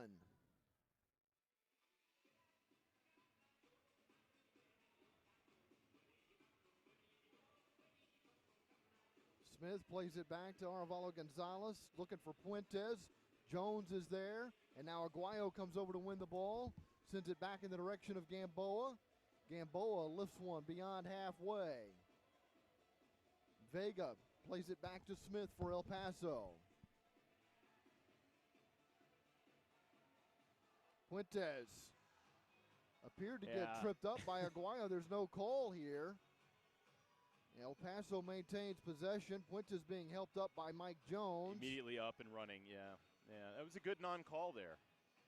Sorry to cut you off, Pete. I apologize. Yeah, Puentes is waving his hands. I'm not sure exactly what he's looking for. Maybe a too many men on the field call. Meanwhile, Dallas continues to attack. Jamie Lovegrove runs up on it. It comes across the field, and Mike Jones gets spilled by Puentes, and that will draw the whistle. And Puentes takes the opportunity to bark at Jim Mills about a call that wasn't made earlier. Again, another really brutal hit here, just clearly running into Mike. Well, you don't like to see him hit the wall like that. And I think again there, Pete, possibly a card. I get it, MJ's a big guy, but come on, running into a wall like that, so dangerous. Vic Moraligwe getting Dallas into the attacking third. The officials stepping between players now as Aligwe is getting into it with Smith. Vic not looking at all happy here. Picked up his third foul. Yeah, and this is where you got to ask yourself a little bit. We've talked about they're putting the whistle away, they're not making the calls, Pete, but is this going to be the result of that, right? I mean, they're letting them bang on each other, That's a fair point. and the temperaments are going to start flaring. I mean, we're still in the third quarter here, and there's a lot of soccer to play between these two teams, and you just hope that cooler heads prevail. But is this an opportunity for the referees to maybe take a little more control of the game? 4 different players have scored goals for the Sidekicks today: Ellis Aguayo, Ricardinho, and Lovegrove. El Paso has the 1 goal from Balbuena. Looking to add to it here. Gamboa got fingertips on it. Moreno chested in the area. Dallas not able to clear it. Aligüe's on it. Back heels it into the center circle. Aligüe got hit in the gut. Yeah, and that's, again, the referee's got to – yeah, Vicmore is really mad because it wasn't actually in the gut. It looked more like a groin shot. A little bit lower than that, Yeah, it was maybe? lower than that. It was a groin shot, and Vicmore is hot because a referee, you can't allow a player to get kicked in the groin, okay? Aligüe was ready to go after Cisneros. Yeah, he and was, understandably so. yeah. And no. Yep, you're right. It wasn't the gut. No card whatsoever. Again, and you say Jim Mills, at some point, you're going to have to stop the cheap shots. Did he miss it in real time? Possibly. I get it. It's a fast. But if you don't, you're going to keep getting the tempers flaring, and getting a shot there in the groin is certainly one that will send a guy over the edge, shall we say. Yep. Nobody likes that. Ellis plays it into the corner looking for Evo, but El Paso intercepts. Cisneros plays a wall pass, ends up getting it back himself, was intending it for Ramirez. Now finds Ramirez across the El Paso line, taken away by Evo. Evo trying to get around the defender, but Smith wins it, plays it long, looking for a handball call, none forthcoming. Puentes chases it down in the corner. Puentes, marked by Segura. Yeah, Segura is right there. Certainly a handball, but I think maybe referee saw it as incidental and let him play on.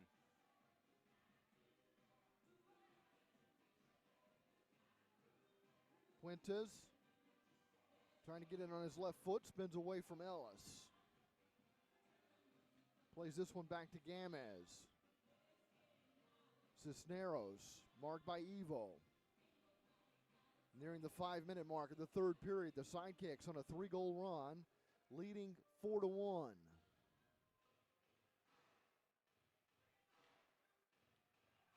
Puentes fires. Gamboa makes another big save. The rebound is shot wide and caroms out to Lovegrove, who races down the left side, chased by Ramirez. Lovegrove fires just wide. And a shove at the end of that shot, and that's why Lovegrove has his hands up. But Aligüe moves in. The rebound goes past him. Ricardinho chases it down.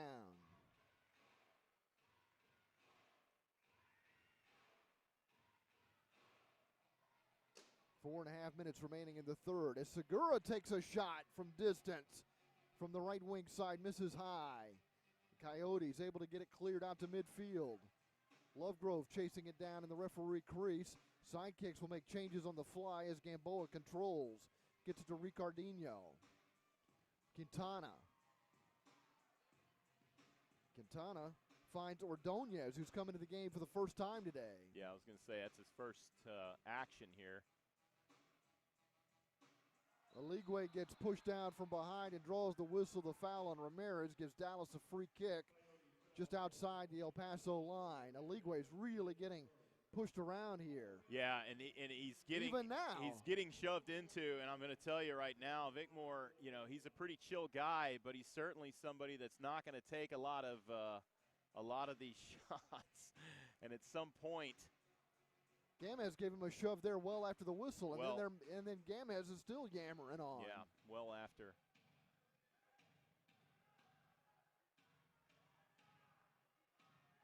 Yeah, it's getting testy. Ricardinho plays it to the right wing side. The ball's chipped off the glass. Chested down by Marino. Ricardinho gets there for Dallas right at halfway between the benches. Ellis up the middle for Aligüe. shot from the left wing. No good for Ordonez, just off the mark. And Ligwe set that up beautifully. Just waited patiently, and then hit him right in stride. Marino goes down. Sorry. Ordonez is going to have to put those in the net.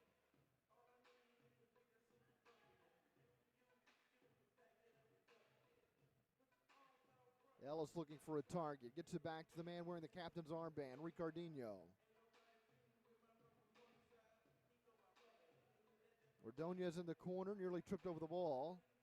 Now Quintana comes over to help out. Quintana has it along the inboards and gets tripped up. Play on. There's, I guess they called a foul. Yeah, they did. Okay, I never heard a whistle. Here he goes. Yeah, I mean, clear foul, and they all knew it. Everybody knew it. Arvalo Gonzalez was wanting a handball call. Free kick from the corner for Ricardinho, who got it in front. Arvalo Gonzalez clears it off the official. Ellis winds up and shoots. It deflects to the left side for Ordonez. Ordonez goes down, and El Paso goes on the counterattack. Too much weight on the pass from Gamez, intended for Puentes. Ellis jogs out of his own end. Sorry, and Ordonez, you got to hate. Welcome to the league, rookie. He stepped on. I think he stepped on the ball there, and he's a good player. He got a lot of skill. He's just a rookie, folks. He's one of those young guys that we heard from Simone Bozes earlier. Indeed. And you got to give him playing time at some point, right? And if it's with a 4-1 lead, then perfect time. Here at the end of this season, eliminated from the playoffs, both of these sides. And the Sidekicks certainly have their sights set on next season. You could hear that in what Simone Bozes was telling us before the game. Cameron Brown getting tugged on by Smith. The ball stays deep in El Paso territory. Brown on the ball and gets it to Quintana. Shot wide and then sent out of play. That's over the glass and into the seats, and Dallas will get a free kick after a timeout, leading El Paso 4-1 with 1:44 to play in the third period at the Allen Event Center. Join the Dallas Sidekicks professional indoor soccer team on Saturday, April 6th, when they take on the Tacoma Stars at 7 p.m. at the Allen Event Center. The Sidekicks are retiring legendary Sidekicks player and coach Nick Stavros' jersey. There'll be autographs before the game with some of the Sidekicks' greatest players. The Sidekicks are also offering a family 4-pack, which includes 4 tickets, 4 hot dogs, and 4 drinks for only $60. Tickets starting at $10. For tickets, call 469-393-0160 or visit DallasSidekicks.com/tickets. We will see you Saturday at the Allen Event Center. Go Kicks! The Dallas Sidekicks leading the El Paso Coyotes 4-1. I'm Pete Stein along with Matt Thornton. Cody Ellis opened the scoring at 2:34 the first. Alejandro Balbuena tied it just about 3 minutes later, but Ray Aguayo, Ricardinho, and Jamie Lovegrove have scored 3 straight goals for the Sidekicks, giving Dallas a 4-1 lead. Yeah, and Vic Moore with 2 assists. I mean, he's turned it around here. He's making a liar out of me with the goal scoring. 7 goals in the 5 meetings. Well, four meetings prior. But yeah, I mean, he's having a heck of a game, and you can see as the players were coming off the field, I noticed Vic Moore Ligwe giving 5, kind of encouraging guys. You know, Vic Moore is not one of those high temperamental type folks. So I think maybe coach talked to him on the side, maybe one of the other veteran players, Jamie Lovegrove. Hey, buddy, we got you. We got your back. You don't have to go out there and prove anything to us. So I think we'll see perhaps a cooler head Vic Moore Ligwe in the foul department. El Paso out shooting Dallas here in the third period, 4-2 and 10-9 for the game. But the Sidekicks have the only goal of the period, but a chance maybe here to add to that. Ricardinho getting a free kick from the top of the penalty arc after the ball was cleared over the glass out of play. Ricardinho approaches, and a shot, not much on that shot from Evo, and it's easily scooped up by Arvalo Gonzalez, and El Paso moves into Dallas territory. Puentes is fouled by Ellis, and it'll be a penalty. Ellis will go to the box for 2 minutes as the blue card comes out. That's the first blue card we've had since the first half. Yeah, and Cody Ellis, he got the foul there and immediately yelled in the face of the referee. And again, it's like one of those where clear sweep of the leg, late ball, and I get it. I understand it's a physical game. There's a lot of tempers flaring, etc. But Cody Ellis, you're a veteran player. You shouldn't be making mistakes like that. You just put your team in a situation in a hole. Granted, it's a 4-1 lead, but still, you'd like to see a little bit more composure from a vet like Cody Ellis. Gets called for tripping at 13:29 of the fourth. And it's the first blue card since Michael Jones and Eduardo Cisneros were carded in the waning seconds of the first period. Vega in the corner for El Paso as they play with the man advantage for the first time today. Dallas has been a pretty good penalty killing unit so far this season. Yeah, they're 61% penalty kills. So, and then, of course, as you mentioned at the top of the game, 47% power play for Coyotes. El Paso with 17 power play goals. This is their 37th power play opportunity of the season. Aguayo blocks the shot and then tries to win it back from Balbuena. And Dallas gets a free kick out of their own end. Great defense there by Aguayo. He just tied up the ball. He did his job and had two players come on him, and then he picked up the foul. Beautiful defense there. A minute 13 remaining on the power play for El Paso. Winding down the third quarter, we're into the final 35 seconds. El Paso with the man advantage. This is Vega. Playing it off the corner boards, and then Jones clears it. That's over the glass, and it'll be a free kick from the top of the penalty arc for the Coyotes. MJ completely anticipating that bounce pass there, did a nice job to clear it out. He saw that coming all the way. Waiting for the ball to be returned to play.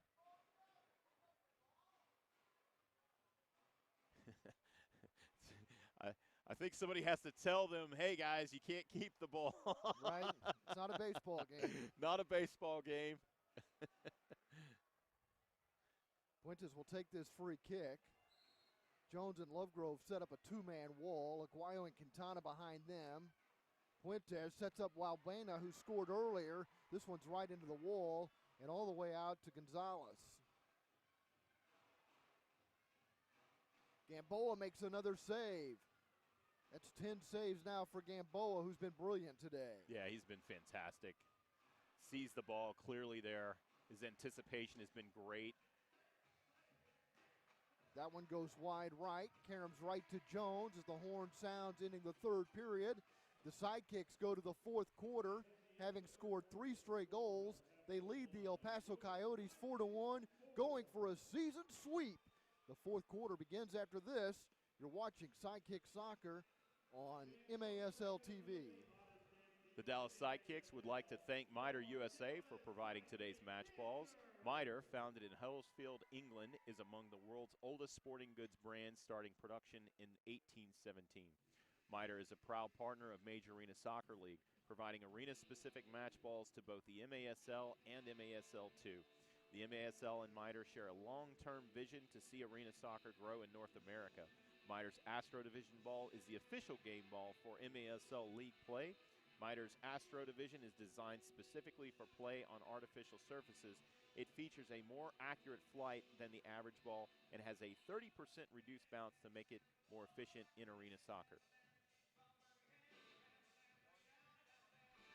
Juan Gamboa has stopped 90% of the shots he's faced today, and the Sidekicks lead El Paso 4-1. Outside of being on the team, the best way to know what's happening in the MASL is to tune in to Kick This every weekend. Soccer Sam discusses the ins and outs of all the MASL action.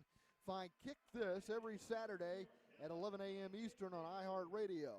You're watching the Sidekicks on MASL TV. Catch every game each week on the league's official streaming home, MASL.TV. I'm Pete Stein along with Matt Thornton. The Sidekicks leading El Paso 4-1. Dallas trying to end a 5-game losing streak and trying to extend the Coyotes' misery to 14 straight losses. The Sidekicks, with a win today, would be 500 at home, 5-5, with 2 more home games coming up. Yeah, the Sunday fun days are done today, but we go into Fun Day Saturday. Doesn't have quite the same I know, ring, it just doesn't rhyme as well, does it?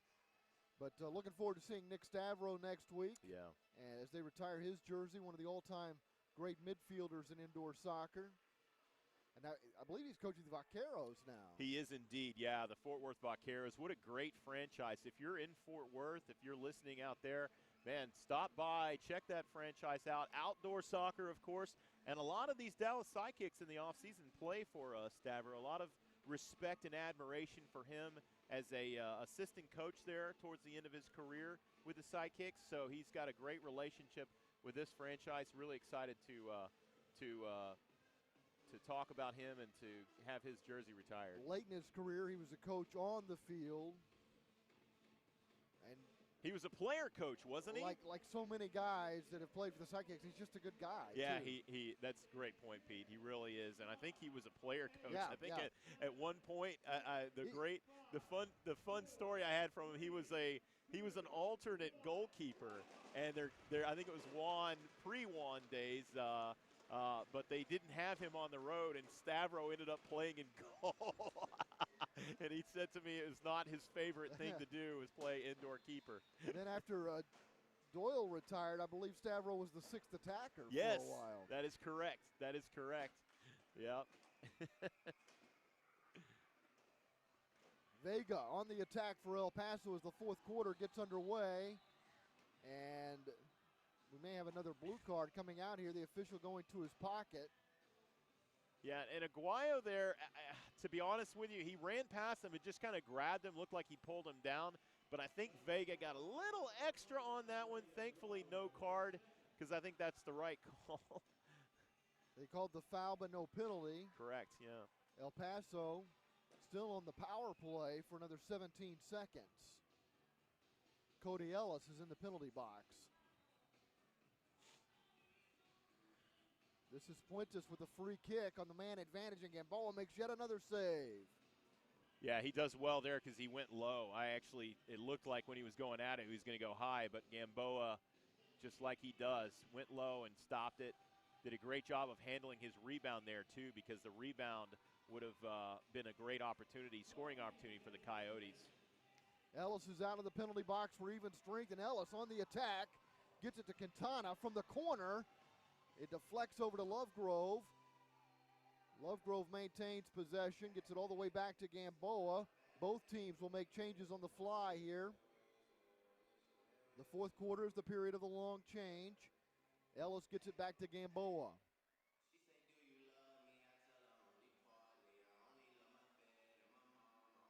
Vicmore Aligwe was the target, and Aligwe eventually gets it. Balbuena trying to get the steal for El Paso. Yeah, Balbuena did a good job stepping in front. Aligwe fires, blocked by Arvalo Gonzalez. Yeah, did a good job stepping in front of that ball with Aligwe. Usually Aligwe does not get beat to that ball, and Balbuena, nice defense there. Sidekicks once again in the attacking third. Ricardinho settles the ball, plays it square. Shot from distance, parried away by Arvalo Gonzalez.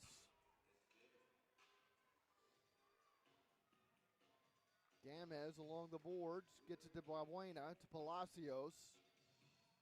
Moreno finds Balbuena making the run up the left side.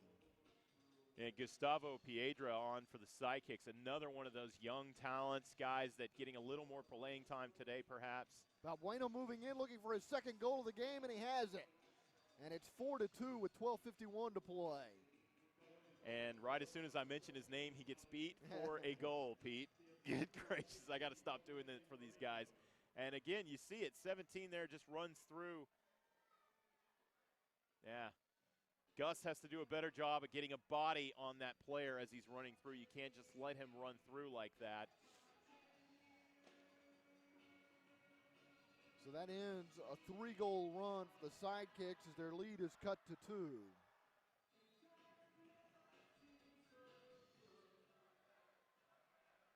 And Jose Moreno with number 18 with the assist on that goal.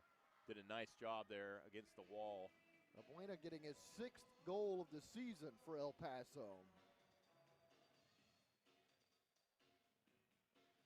And you know, it's a love-hate thing, right? Because you love to see the new players on the field getting some experience in a situation like this, but you also know, as a coach, you know you're going to put a guy out there who, you know, they're going to make some mistakes. They all had to make mistakes. I remember Vic Moraligwe, and you and I did some of those games together, Yep. Pete. Early in his career, he just could not stay on his feet. He was always going up in the air for the ball, and he would just get knocked down constantly. And he finally figured out how to use his body weight and leverage himself with the defenders constantly pushing into him. So Sidekicks get this free kick. Ellis gets a shot after the Lovano free kick. Ellis has it once again to Lovegrove. Moving in on Cisneros to the corner. A centering pass goes all the way through to Lovano. And there's a shot from Segura that's sent into the seats behind the goal. field goal is good. Jamie frustrated on that pass because he did a lot of work to get it across the face of the goal, and unfortunately both of the forwards ran up too far, ran past the pass that went behind them. Again, you know, just something that these young players, Segura, Ordonez, these guys that we talked about, they're going to get more experience. Piedra, Gus, they'll get more experience and they'll do a better job.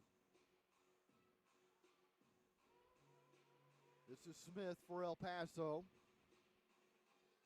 Cameron Brown has it for Dallas, begins the counter. The sliding tackle, winning the ball, is Balbuena. Yeah, that's a good non-call. It was clean. He got all the ball. Cameron doesn't like it, but you know what? Good job, Cameron. Said something, ran away. That's what you do there. You know, it was a good tackle. It wasn't ill intent. Wasn't dangerous. El Paso trying to make this a one-goal game with 11:40 to play in the fourth quarter. Balbuena just inches away from a hat trick as he misses wide left. Quintana, the victim of a nutmeg there, and was not going to allow his guy to shoot that ball. He turned around and grabbed him. Another hard non-call. Quintus to Balbuena, marked by Jones. Palacio shoots, that's blocked by Quintana. Luvana has it. Luvano gets tugged down by Palacios, and that draws the whistle. And a blue card. I was going to say that's very, very obvious. The ball was well gone. That's a cynical penalty. Yeah. It's a very clear penalty. Yeah, and you can see the ball was so gone. And that, you know, that's where you say there's no room for that in this league. And who was that on that gave the penalty? Pete, did you see it? I don't think it was Puentes. It was a 20. It was a 2. Oh, Palacios, I think it's who got called. Palacios, thank you. I thought you were asking me which official. Oh, no, sorry. No, that's okay. From the wing, a shot from Lovegrove is smothered by Arevalo Gonzalez.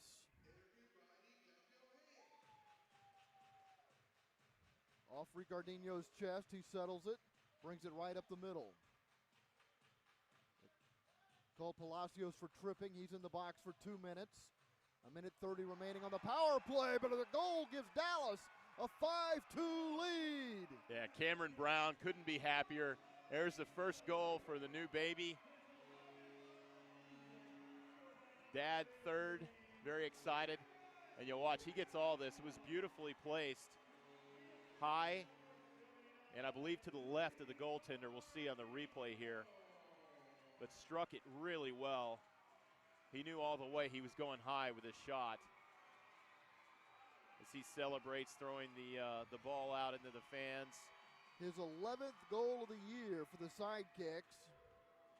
That's his first power play goal of the season. Oh, wow. Here we go. Here's the goal. And you can see, turns, boom. Beautiful. Can't do it any better than that. No, it's really pretty. And almost a no-look shot. It is a no-look shot. He just has a feel there.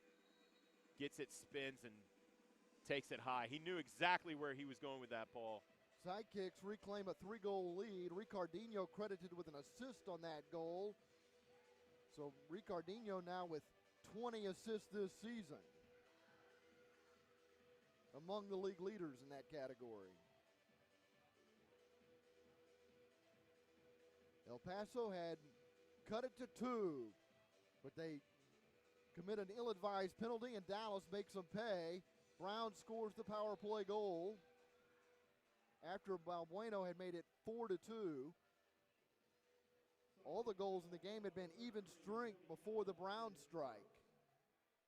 Yeah, Cody Ellis called for the foul there. He just, when you're running into a player, you turn your back, you're going to get that call every time. Free kick for El Paso, and they've scored. Boy, and they set that up perfectly. A nice centering pass and then a nice finish, and it's 5-3 as Cisneros scores the goal. Yeah, it's well set up, and we'll see the replay here shortly, but Cisneros, they knew exactly what they were doing. He ran across the face and just tapped that ball in. Well played. Eighth goal of the year for Cisneros. Yeah, and here we go. Looks like, he's going to shot. Yeah, beautiful job. Set up perfectly. And defender, the Sidekicks defender, you've got to put a body right there on him. You can't give him that space at the very front of Juan Gamboa's goal. Moreno gets his 4th assist. It comes on the restart. And once again, it's a 2-goal game, 5-3.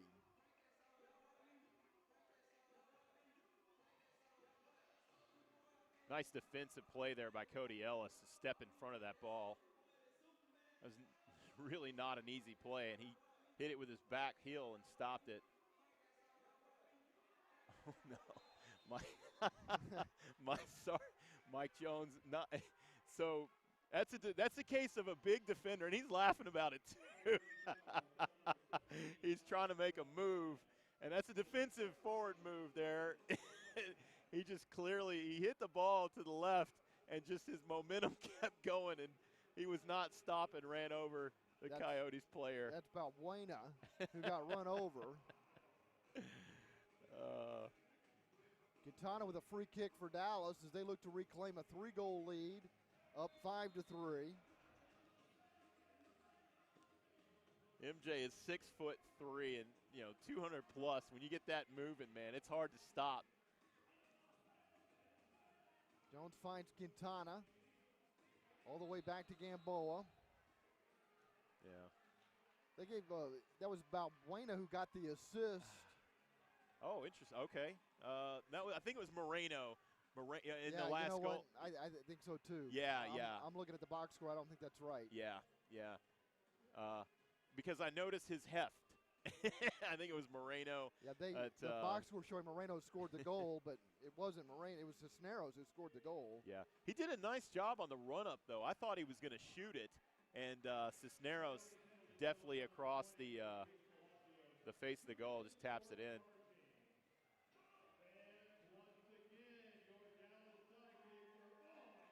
So it's a power play opportunity here for the Sidekicks. Leading 5-3 with just over 9 minutes to play.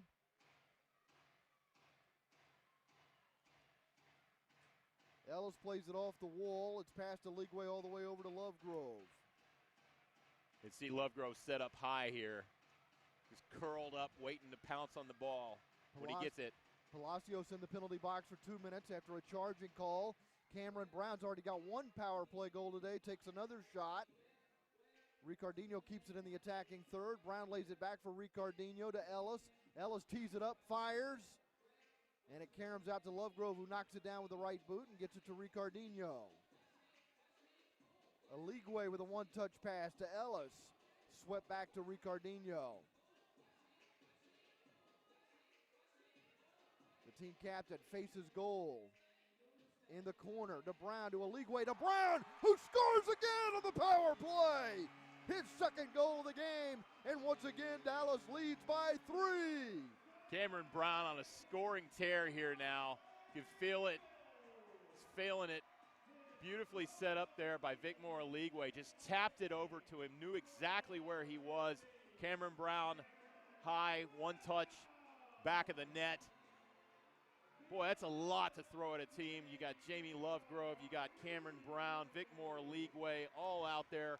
Cody Ellis, and of course, the captain, Ricardinho. Too much for the Coyotes on the power play. Aligwe gets another assist. My goodness, look at the guy. It's the assist man. All he does is set up his teammates. And here's the ball. Cameron Brown gets it back from Aligwe, and boom. Just beautiful job. Vic Moore does well there, sees that 1-2. Man, Cameron. And he is just hitting it in spots. The goalie had no chance at that. Upper right-hand corner. By the way, they have corrected on the official box score. It was Cisneros scoring for El Paso, assisted by Marino to make it 5-3 as El Paso moved within 2, but after a penalty was assessed to Palacios, Cameron Brown scores his second power play goal of the game, and Dallas once again has a 3-goal lead, up 6-3 with just over 8 minutes to play in the fourth quarter. Vic Moore now in second place, all by himself with 9 assists now. Cisneros fouled by Quintana. Yeah, and Cisneros clearly landed directly on his back. You know, it looked like he landed hard, but maybe the wind knocked out of him a little bit.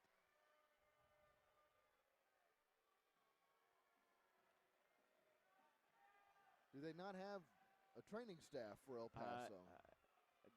Oh, there you go. Oh, the referee is okay. The referee has to signal for the training staff to come on, and I'm not sure why they waited so long, but I think maybe they thought there was a little bit of artistic embellishment, shall we say? Well, I thought that initially too, Yeah. but once he got the call, there's no reason to continue on. Well, if we could see the replay, I mean, he does land pretty hard on Yeah. his back. It wasn't, you know, I didn't think it was a. I think he was trying to embellish, and I think he hurt himself trying to embellish. Sorry to laugh there, but he fell awkwardly to right. the ground. I agree. And it's not a soft surface by any No. stretch of the imagination. Definitely not. Not a springboard, if you will, in gymnastics or something like that. So play is stopped with 8:07 to play in the fourth quarter. The Sidekicks leading 6-3. Cody Ellis opened the scoring early in this one. Dallas has never trailed. They went on a 3-goal run to take a 4-1 lead and have a 3-goal lead after Cameron Brown scored his second power play goal of the game. It's the Sidekicks 6, the Coyotes 3. Join the Dallas Sidekicks professional indoor soccer team on Saturday, April 6th, when they take on the Tacoma Stars at 7 p.m. at the Allen Event Center. The Sidekicks are retiring legendary Sidekicks player and coach Nick Stavros' jersey. There'll be autographs before the game with some of the Sidekicks' greatest players. The Sidekicks are also offering a family 4-pack, which includes 4 tickets, 4 hot dogs, and 4 drinks for only $60. Tickets starting at $10. For tickets, call 469-393-0160 or visit DallasSidekicks.com/tickets. We will see you Saturday at the Allen Event Center. Go Kicks! Other scores from around the MASL today. Baltimore beat Utica City 5-4. The Wave whipped the Seawolves 12-2 in Milwaukee. And later on, the Monterey Flash take on the Rio Grande Valley Barracudas. Tacoma takes on San Diego in the Pacific Division tonight. San Diego's already clinched that division. Tacoma will be here next weekend to face the Dallas Sidekicks. The break antics are nothing like a bunch of 40-something-year-old guys running around on the field who are dizzy from a bat spin. Somebody got to tell them that the goal is to get the ball in the goal, not tackle each other. Perhaps indicative, Pete, of the game that we're seeing with the physicality. Somebody needs to get these guys some oxygen at this point. Oh, man. Fun times at the Allen Event Center. You too, ladies and gentlemen, could do the bat spin. Look at this. Look at this. This is great. And it's like he remembered. Oh, wait. I got to shoot the ball in the goal. Oh, yeah, that's what I'm here for, not to Whack my buddy. I just want to thank that gentleman for not doing his tattoo impersonation and taking off his shirt. I second that. Oh, man. Great times. It's a fun event. It's a fun place to be. Honestly, I know the Sidekicks are out of it technically, but, man, there's no other place I'd rather be right now, Pete. Fuentes feeds it to the top of the arc, and the shot from Moreno goes wide. Got his own rebound, and Ellis is there to win it for the Sidekicks. Gets it to Aligwe. Aligwe with time and space coming up the middle. Circles back. The Sidekicks with a 3-goal lead in less than 8 minutes to play.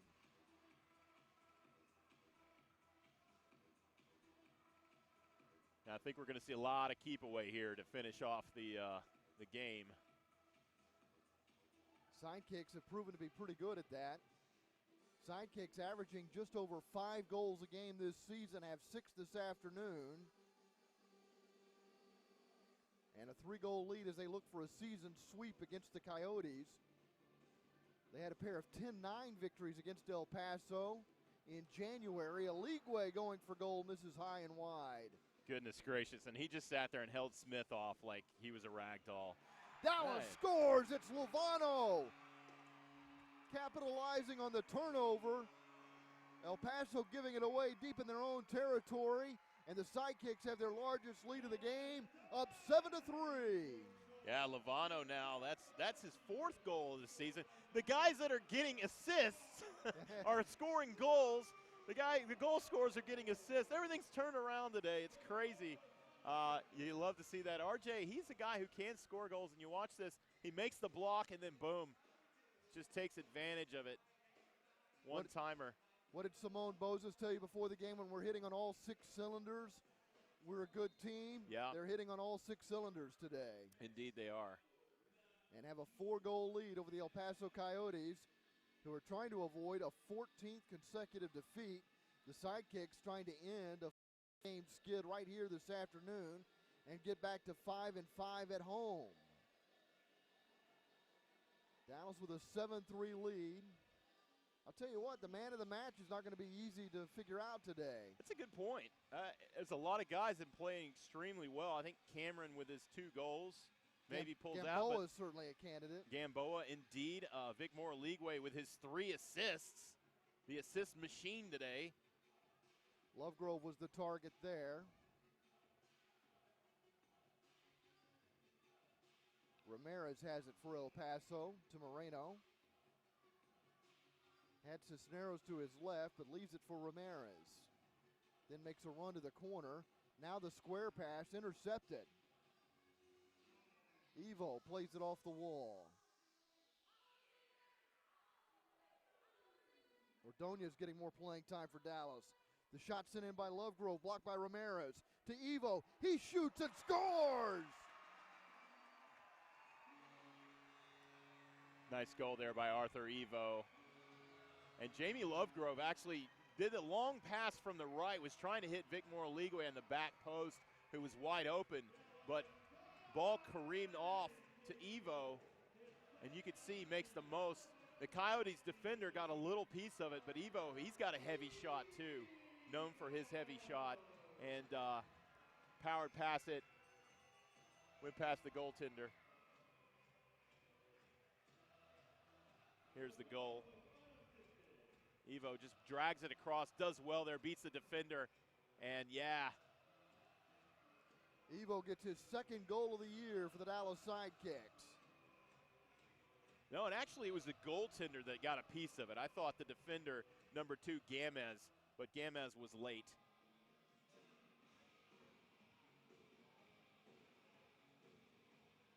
Less than 6 minutes remaining. The Sidekicks have a 5-goal lead over the El Paso Coyotes and possession.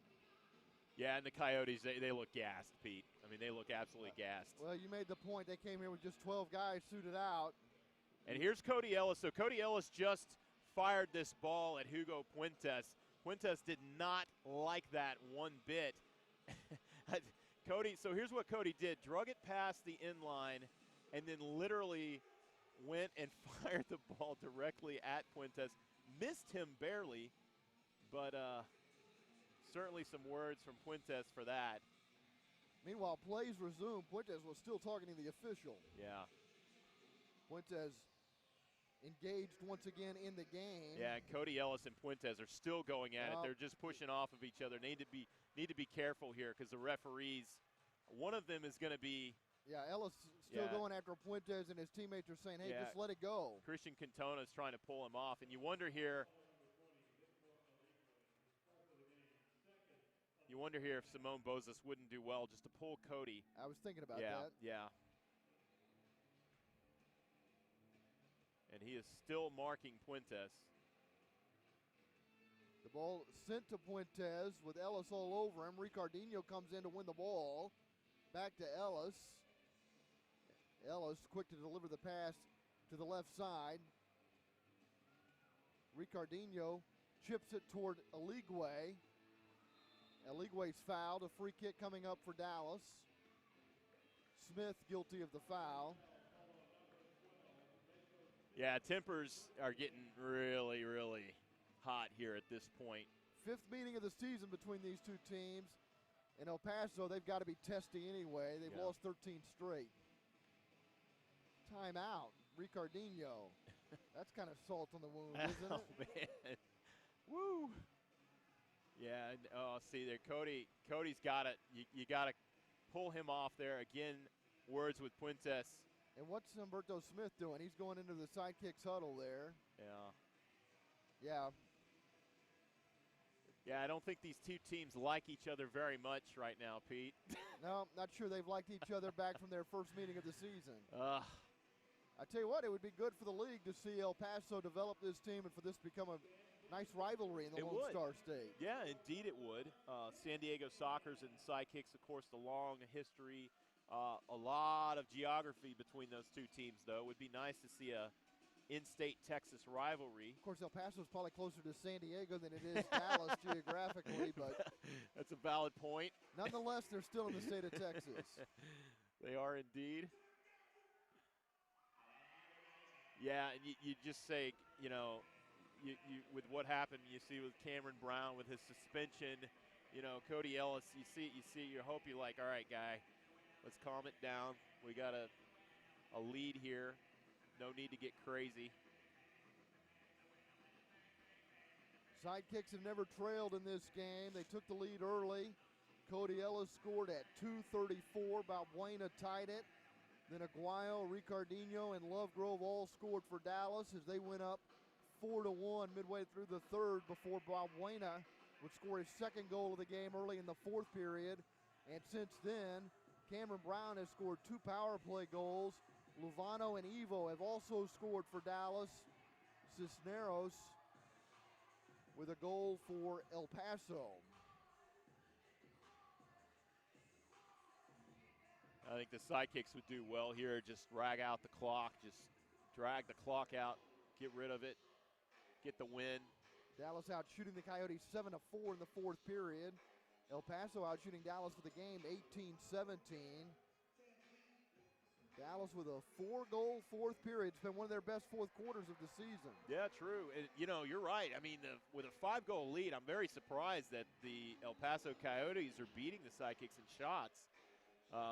Dallas being very efficient with their shots, apparently. Apparently you have to be able to dance to be an usher here at the Allen Event Center. Ricardinho with the free kick to Evo. Sends it into the area looking for Lovegrove, but it's taken away. Here comes Puentes, who's been bottled up today. Cisneros approaches the attacking third. Cisneros shoots, misses wide left. Great job by Juan Gamboa. He came out of his box, way out of his box, and got a piece of that with his left foot. Such an impressive player. Here's Lovegrove, marked by Ramirez, with Palacios coming over to help out. Lovegrove ends up in a heap on the ground along the boards, and a foul called, much to the dismay of the Coyotes. As Lovegrove laughs and skips off. clearly enjoying that penalty. Or that Arvalo foul. Gonzalez was pounding the glass in frustration. Oh. And Jamie's got the personality, boy. If he senses a little bit of blood, he goes after it, man. He's Lovegrove going after it here, fires one into the seats. You can get the latest news on the MASL and your favorite teams. Make sure you're following MASL Soccer on Facebook and Instagram. Follow MASL Arena on Twitter.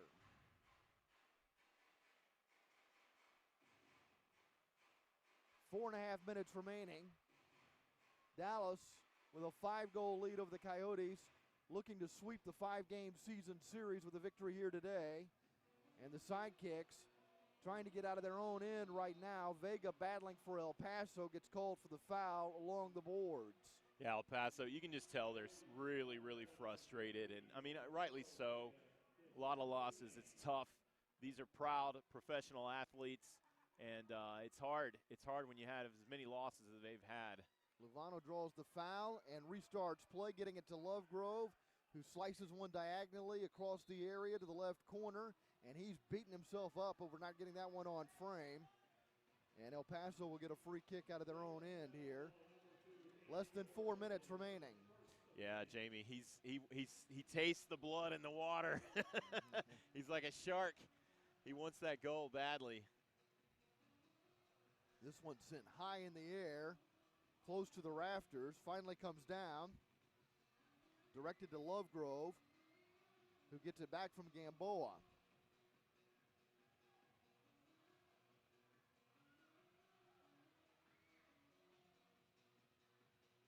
Lovegrove finds Aligwe. Aligwe misses high and wide. Shot taken, but Ordonez doesn't get all of it. Oh, Ordonez hating himself right now. Vega has it in midfield for El Paso. He had a goal there. His eyes got big. Defender got just enough of Ordonez to prevent the shot. El Paso down by 5. Coming into the game today, they had been outscored by Dallas 37-29 in the 4 previous games. Losing by 5 right now, nearing the 2.5-minute mark. Moreno facing Ellis, takes a shot that's blocked, gets to Palacios. He's marked by Aligwe. El Paso opting not to go with a 6th attacker. They only suited out 12. Moreno pivots, gets it out to the right wing. Moreno will make a change here. He'll go to the bench. And then the shot coming onto the field, taking that shot from the right wing just out of the door was Puentes. Here comes Aligwe on the counterattack. Gets past Puentes and then gets tripped up with a sliding tackle, and that's a definite blue card. I mean, this is one that you got to look at and you say, this cannot happen in this league, because he clearly was going after the player completely, arrogantly walks off the field knowing. I mean, there was no intention whatsoever to get the ball. That's a ridiculous. He should be tossed out of the game. If Cody Ellis can get tossed out of the game for dissent, why can't that player? And I know that's exactly what Cameron Brown is saying right now. He's right, but Camo, you got to just easy. We can say it to ourselves on the air. But, yeah, that's one of those plays. You can't have that in this league. You absolutely. Jim Mills, you need to stop that. You need to throw him out, send a message. That's definitely dangerous play. Beyond dangerous. Very, very. And arguably one of the, not arguably, one of your up-and-coming rising stars, Vicmore Aligwe. You want him taken out on a play like that? Ramirez goes to the box for 2 minutes. And as Matt told you, lucky that he didn't get ejected. Brown has it in the corner as Dallas goes on the power play. Brown already has 2 power play goals here in the 4th quarter. Dallas with a 5-goal lead. There's only about a 2-second differential between the power play and the game clock. Aligwe trying to get a goal. Lovegrove fires off the keeper, high off the glass. In the left corner, Lovegrove battling, and a foul called. Yeah, tempers are flaring. Jamie is not one actually that you typically will get upset. Lovegrove's just laughing. And he's at this point, he's going to continue to laugh at them until they just foul themselves out of the game.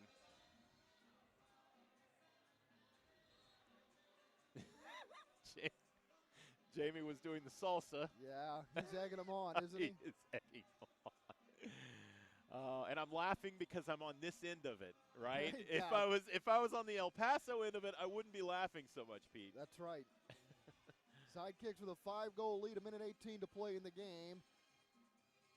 As the clock winds, there's 1:10 remaining on the power play. Ellis in the middle to Aligwe, who nearly got another goal from the seat of his pants. He scored that way earlier this season. This shot's just off the mark as Brown was going for the hat trick. Cisneros pushes Brown to the ground, and Brown gets the foul call but is looking for more. Yeah, and a clear shot to the back of Cameron Brown, and again, the referee just gave kind of a finger there, a wave finger, but, you know. Shot blocked, Ellis chasing it down, gets it to Gamboa, down to the final 45 seconds. Ricardinho approaches the El Paso line. 35 seconds on the power play. Ellis shoots. El Paso has it in their own end, down a man. Vega moves up the right wing to Cisneros. A one-touch pass back to Vega. Vega with a no-look pass to his left for Gamez. Gamez centers it, and there's a shorthanded goal. Cisneros scores for El Paso with 20.9 seconds remaining and 18 seconds left on the power play. That's a nice play by the Coyotes. Nice passing downfield, setting up the shorthanded goal. And they're to within 4, but there's only 20 seconds remaining. Dallas leads 8-4.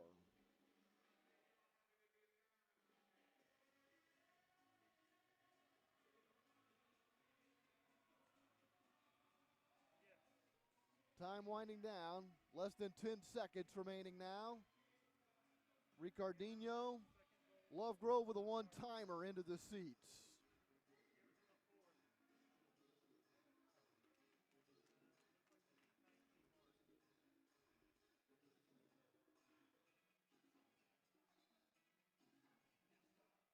Cisneros assisted by Gamez, giving El Paso a shorthanded goal, but they're going to end up on the short end of an 8-4 score as the Dallas Sidekicks have swept the season series with the El Paso Coyotes, winning the finale of the series today 8-4. The Sidekicks are now 5-5 on their home floor.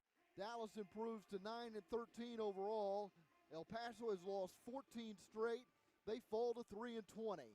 The final at the Allen Event Center, the Dallas Sidekicks 8, the El Paso Coyotes 4. We'll have the man of the match when our coverage of Dallas Sidekicks soccer continues.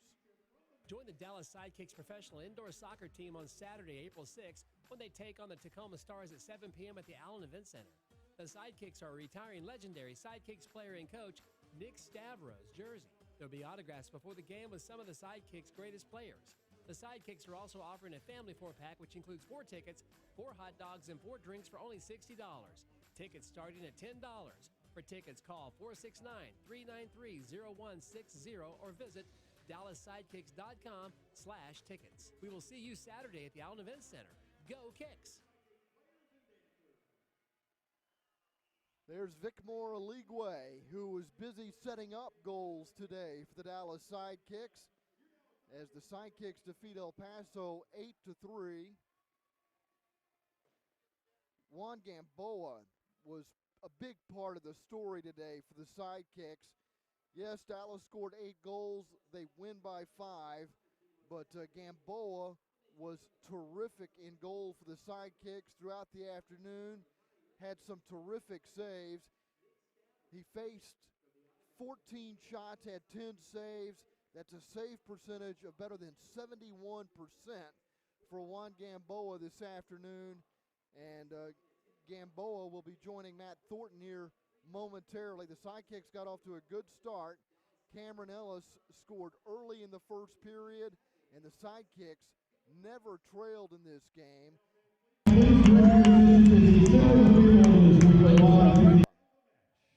All right, hey Sidekicks fan, man of the match today, goalkeeper Juan Gamboa won.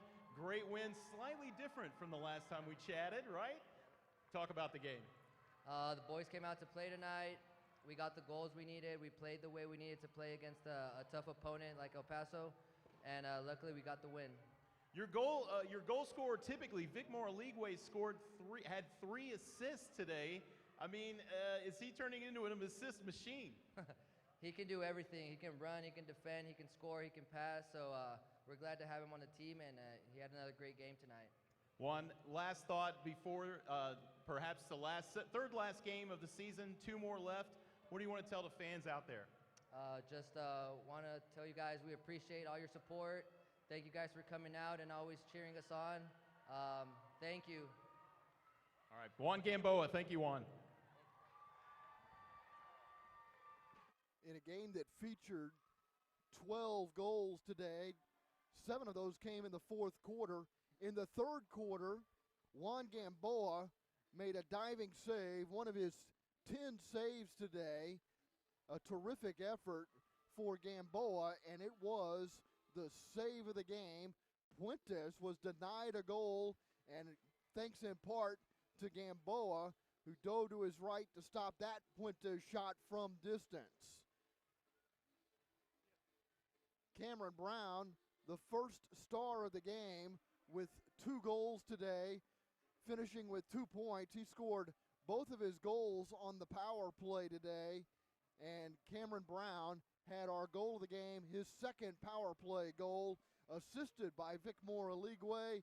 That was the 3rd assist of the game for Aligwe, as Cameron Brown put the exclamation point on this victory as the Sidekicks roll to an 8-4 triumph over the El Paso Coyotes in what was a spirited battle between these 2 teams. Dallas ends up outscoring El Paso 4-3 in the fourth period and end up winning the game 8-4. The Coyotes get a late shorthanded goal to at least do some cosmetic work. We mentioned Brown was the first star of the game. The second star of the game was Artur Evo. He had a goal, and Jamie Lovegrove with a goal and an assist, finishing with 2 points, was the third star of the game. Lovegrove scoring a goal for Dallas to give the Sidekicks a 4-1 lead at 6:11 of the third period, as the Sidekicks went on a 3-goal run and put the game out of reach this afternoon for the El Paso Coyotes, who got 2 goals from Alejandro Balbuena, including a goal that tied the game at 1 at 5:49 of the first period, and then a goal at 2:10 of the fourth that made it 4-2. But Cameron Brown would quickly score a power play goal. Cisneros would answer for El Paso, but then Brown scored another power play goal. Lovano and Evo also scored in the fourth period for Dallas. Eduardo Cisneros scoring what they scored basically a shorthanded goal right at the end of the game to make it a 4-goal difference as the Sidekicks come away with an 8-4 victory. The Sidekicks had a busy afternoon against El Paso this afternoon, because El Paso came out to play a physical match, but down to only 12 men. El Paso was pretty much gassed by the time we got into the late third quarter and the early stages of the fourth period, but they put up a good fight, and in some cases literally put up a good fight, and also figuratively. The Sidekicks come away with the 8-4 victory, as there were several blue cards issued late in the game. Luis Palacios got 2 blue cards in the fourth quarter, and Oscar Ramirez picked up 1 for tripping. Cisneros also had a blue card late in the first period when he was called for kicking, and then got a 5-minute yellow card as well. And Michael Jones was in the penalty box for 2 minutes today, and Cody Ellis had a 2-minute blue card penalty as well. Ellis was guilty of tripping early in the third quarter, or late in the third quarter, I should say, and Jones was guilty of pushing late in the first period. The Sidekicks were out shooting El Paso in the fourth quarter 11-5 and end up out shooting the Coyotes for the game 21-19. Each team had 3 shots in the first period. Dallas outshot El Paso in the second 4-3. El Paso outshot the Sidekicks 8-3 in the third period. It was 1-1 at the end of the first. Dallas led 3-1 at halftime, took a 4-1 lead into the fourth period when they outscored the Coyotes 4-3 to come away with an 8-4 victory. A lot of the Sidekicks have made their way onto the field, and as is customary here at the Allen Event Center, at the end of a Sidekicks game, many of the fans go down on the field and have a chance not only to get autographs, but also a chance to meet and shake hands with the players, and the players are always very generous with their time.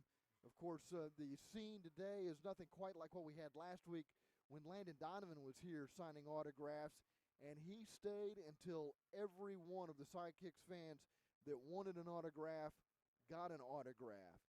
There was other action around the MASL today. Baltimore beat Utica City 5-4, so that division is still up for grabs. We do know that those two teams will be in the playoffs representing the Eastern Division. Milwaukee with another convincing win today. The Wave overwhelmed the Seawolves 12-2. There's still 2 more games to come in the MASL tonight. In the Southwest Division, the Monterey Flash will take on the Rio Grande Valley Barracudas. That game will get underway shortly. And the Tacoma Stars, who will be here in Allen next Saturday night when we retire Nick Stavros' jersey, will face San Diego tonight. Tacoma hosting the Sockers. The Sockers have already clinched the Pacific Division, have had the division clinched for some time. They're looking to extend their winning streak to 18 games with a victory tonight, but they'll take on a Tacoma team that's coming off an overtime loss and is 10-10. Tacoma and Ontario right now are neck and neck, battling for that second place spot in the Pacific Division, with Turlock well out of the picture. Monterey and Rio Grande Valley have clinched playoff berths here in the Southwest Division, eliminating Dallas and El Paso. But Rio Grande Valley could very much be in position to possibly win the division with a victory over Monterey tonight. So that's a big game. Monterey goes into that game 16-4. Rio Grande Valley 13-6. Here's Matt Thornton.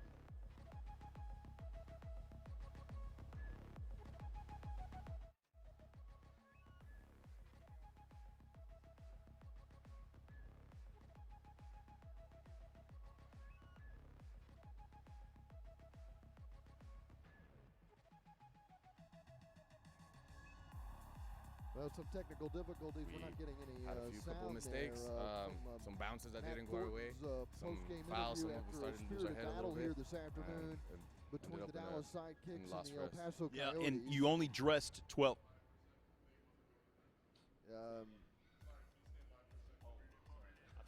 So we're hoping to get a chance to visit with one of the Coyotes. They were swept this season by Dallas, but they had a couple of tough games with the Sidekicks, especially those 2 games in January. Sidekicks ended up winning both of those games 10-9, but one of those games was an overtime victory. This was the 5th meeting of the season between the Sidekicks and the Coyotes. They played back on December 15th, and the Sidekicks won here 7-4, and then 2 weeks later went to El Paso and came away with a 10-7 victory, and then they met twice in January.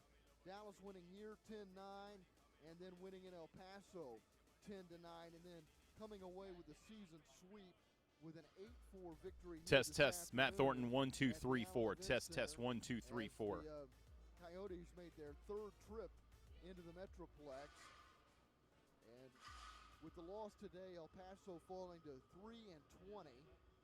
They've now been outscored by 79 this season. They have a minus 74 goal differential as they've given up more. What?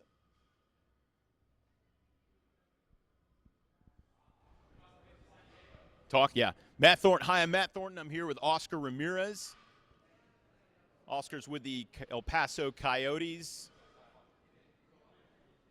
It's Matt Thornton. Test 1 2 3. Oh, Matt Thornton with Oscar Ramirez here. We're excited to have him. He's a great player, defender. He's a rookie. He's a rookie, but don't doubt his prowess. Okay, he'll shut you down. He'll take you in a fight. I would never want to pass this man on the street of El Paso because look at him. Look at his size, his strength. He's a good-looking guy, but I got a face for radio, so I need all the help I can get. Grew up in El Paso, right? Yes, sir. Yeah.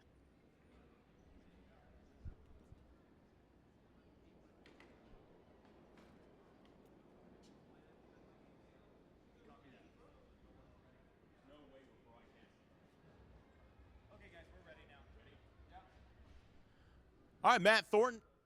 Matt Thornton, I'm here with El Paso Coyote defender Oscar Ramirez. Oscar, tough loss today, but you guys played him well. I mean, very physical, demanding game. What did you think? Yes, sir. It was a very tough, very physical, very intense game.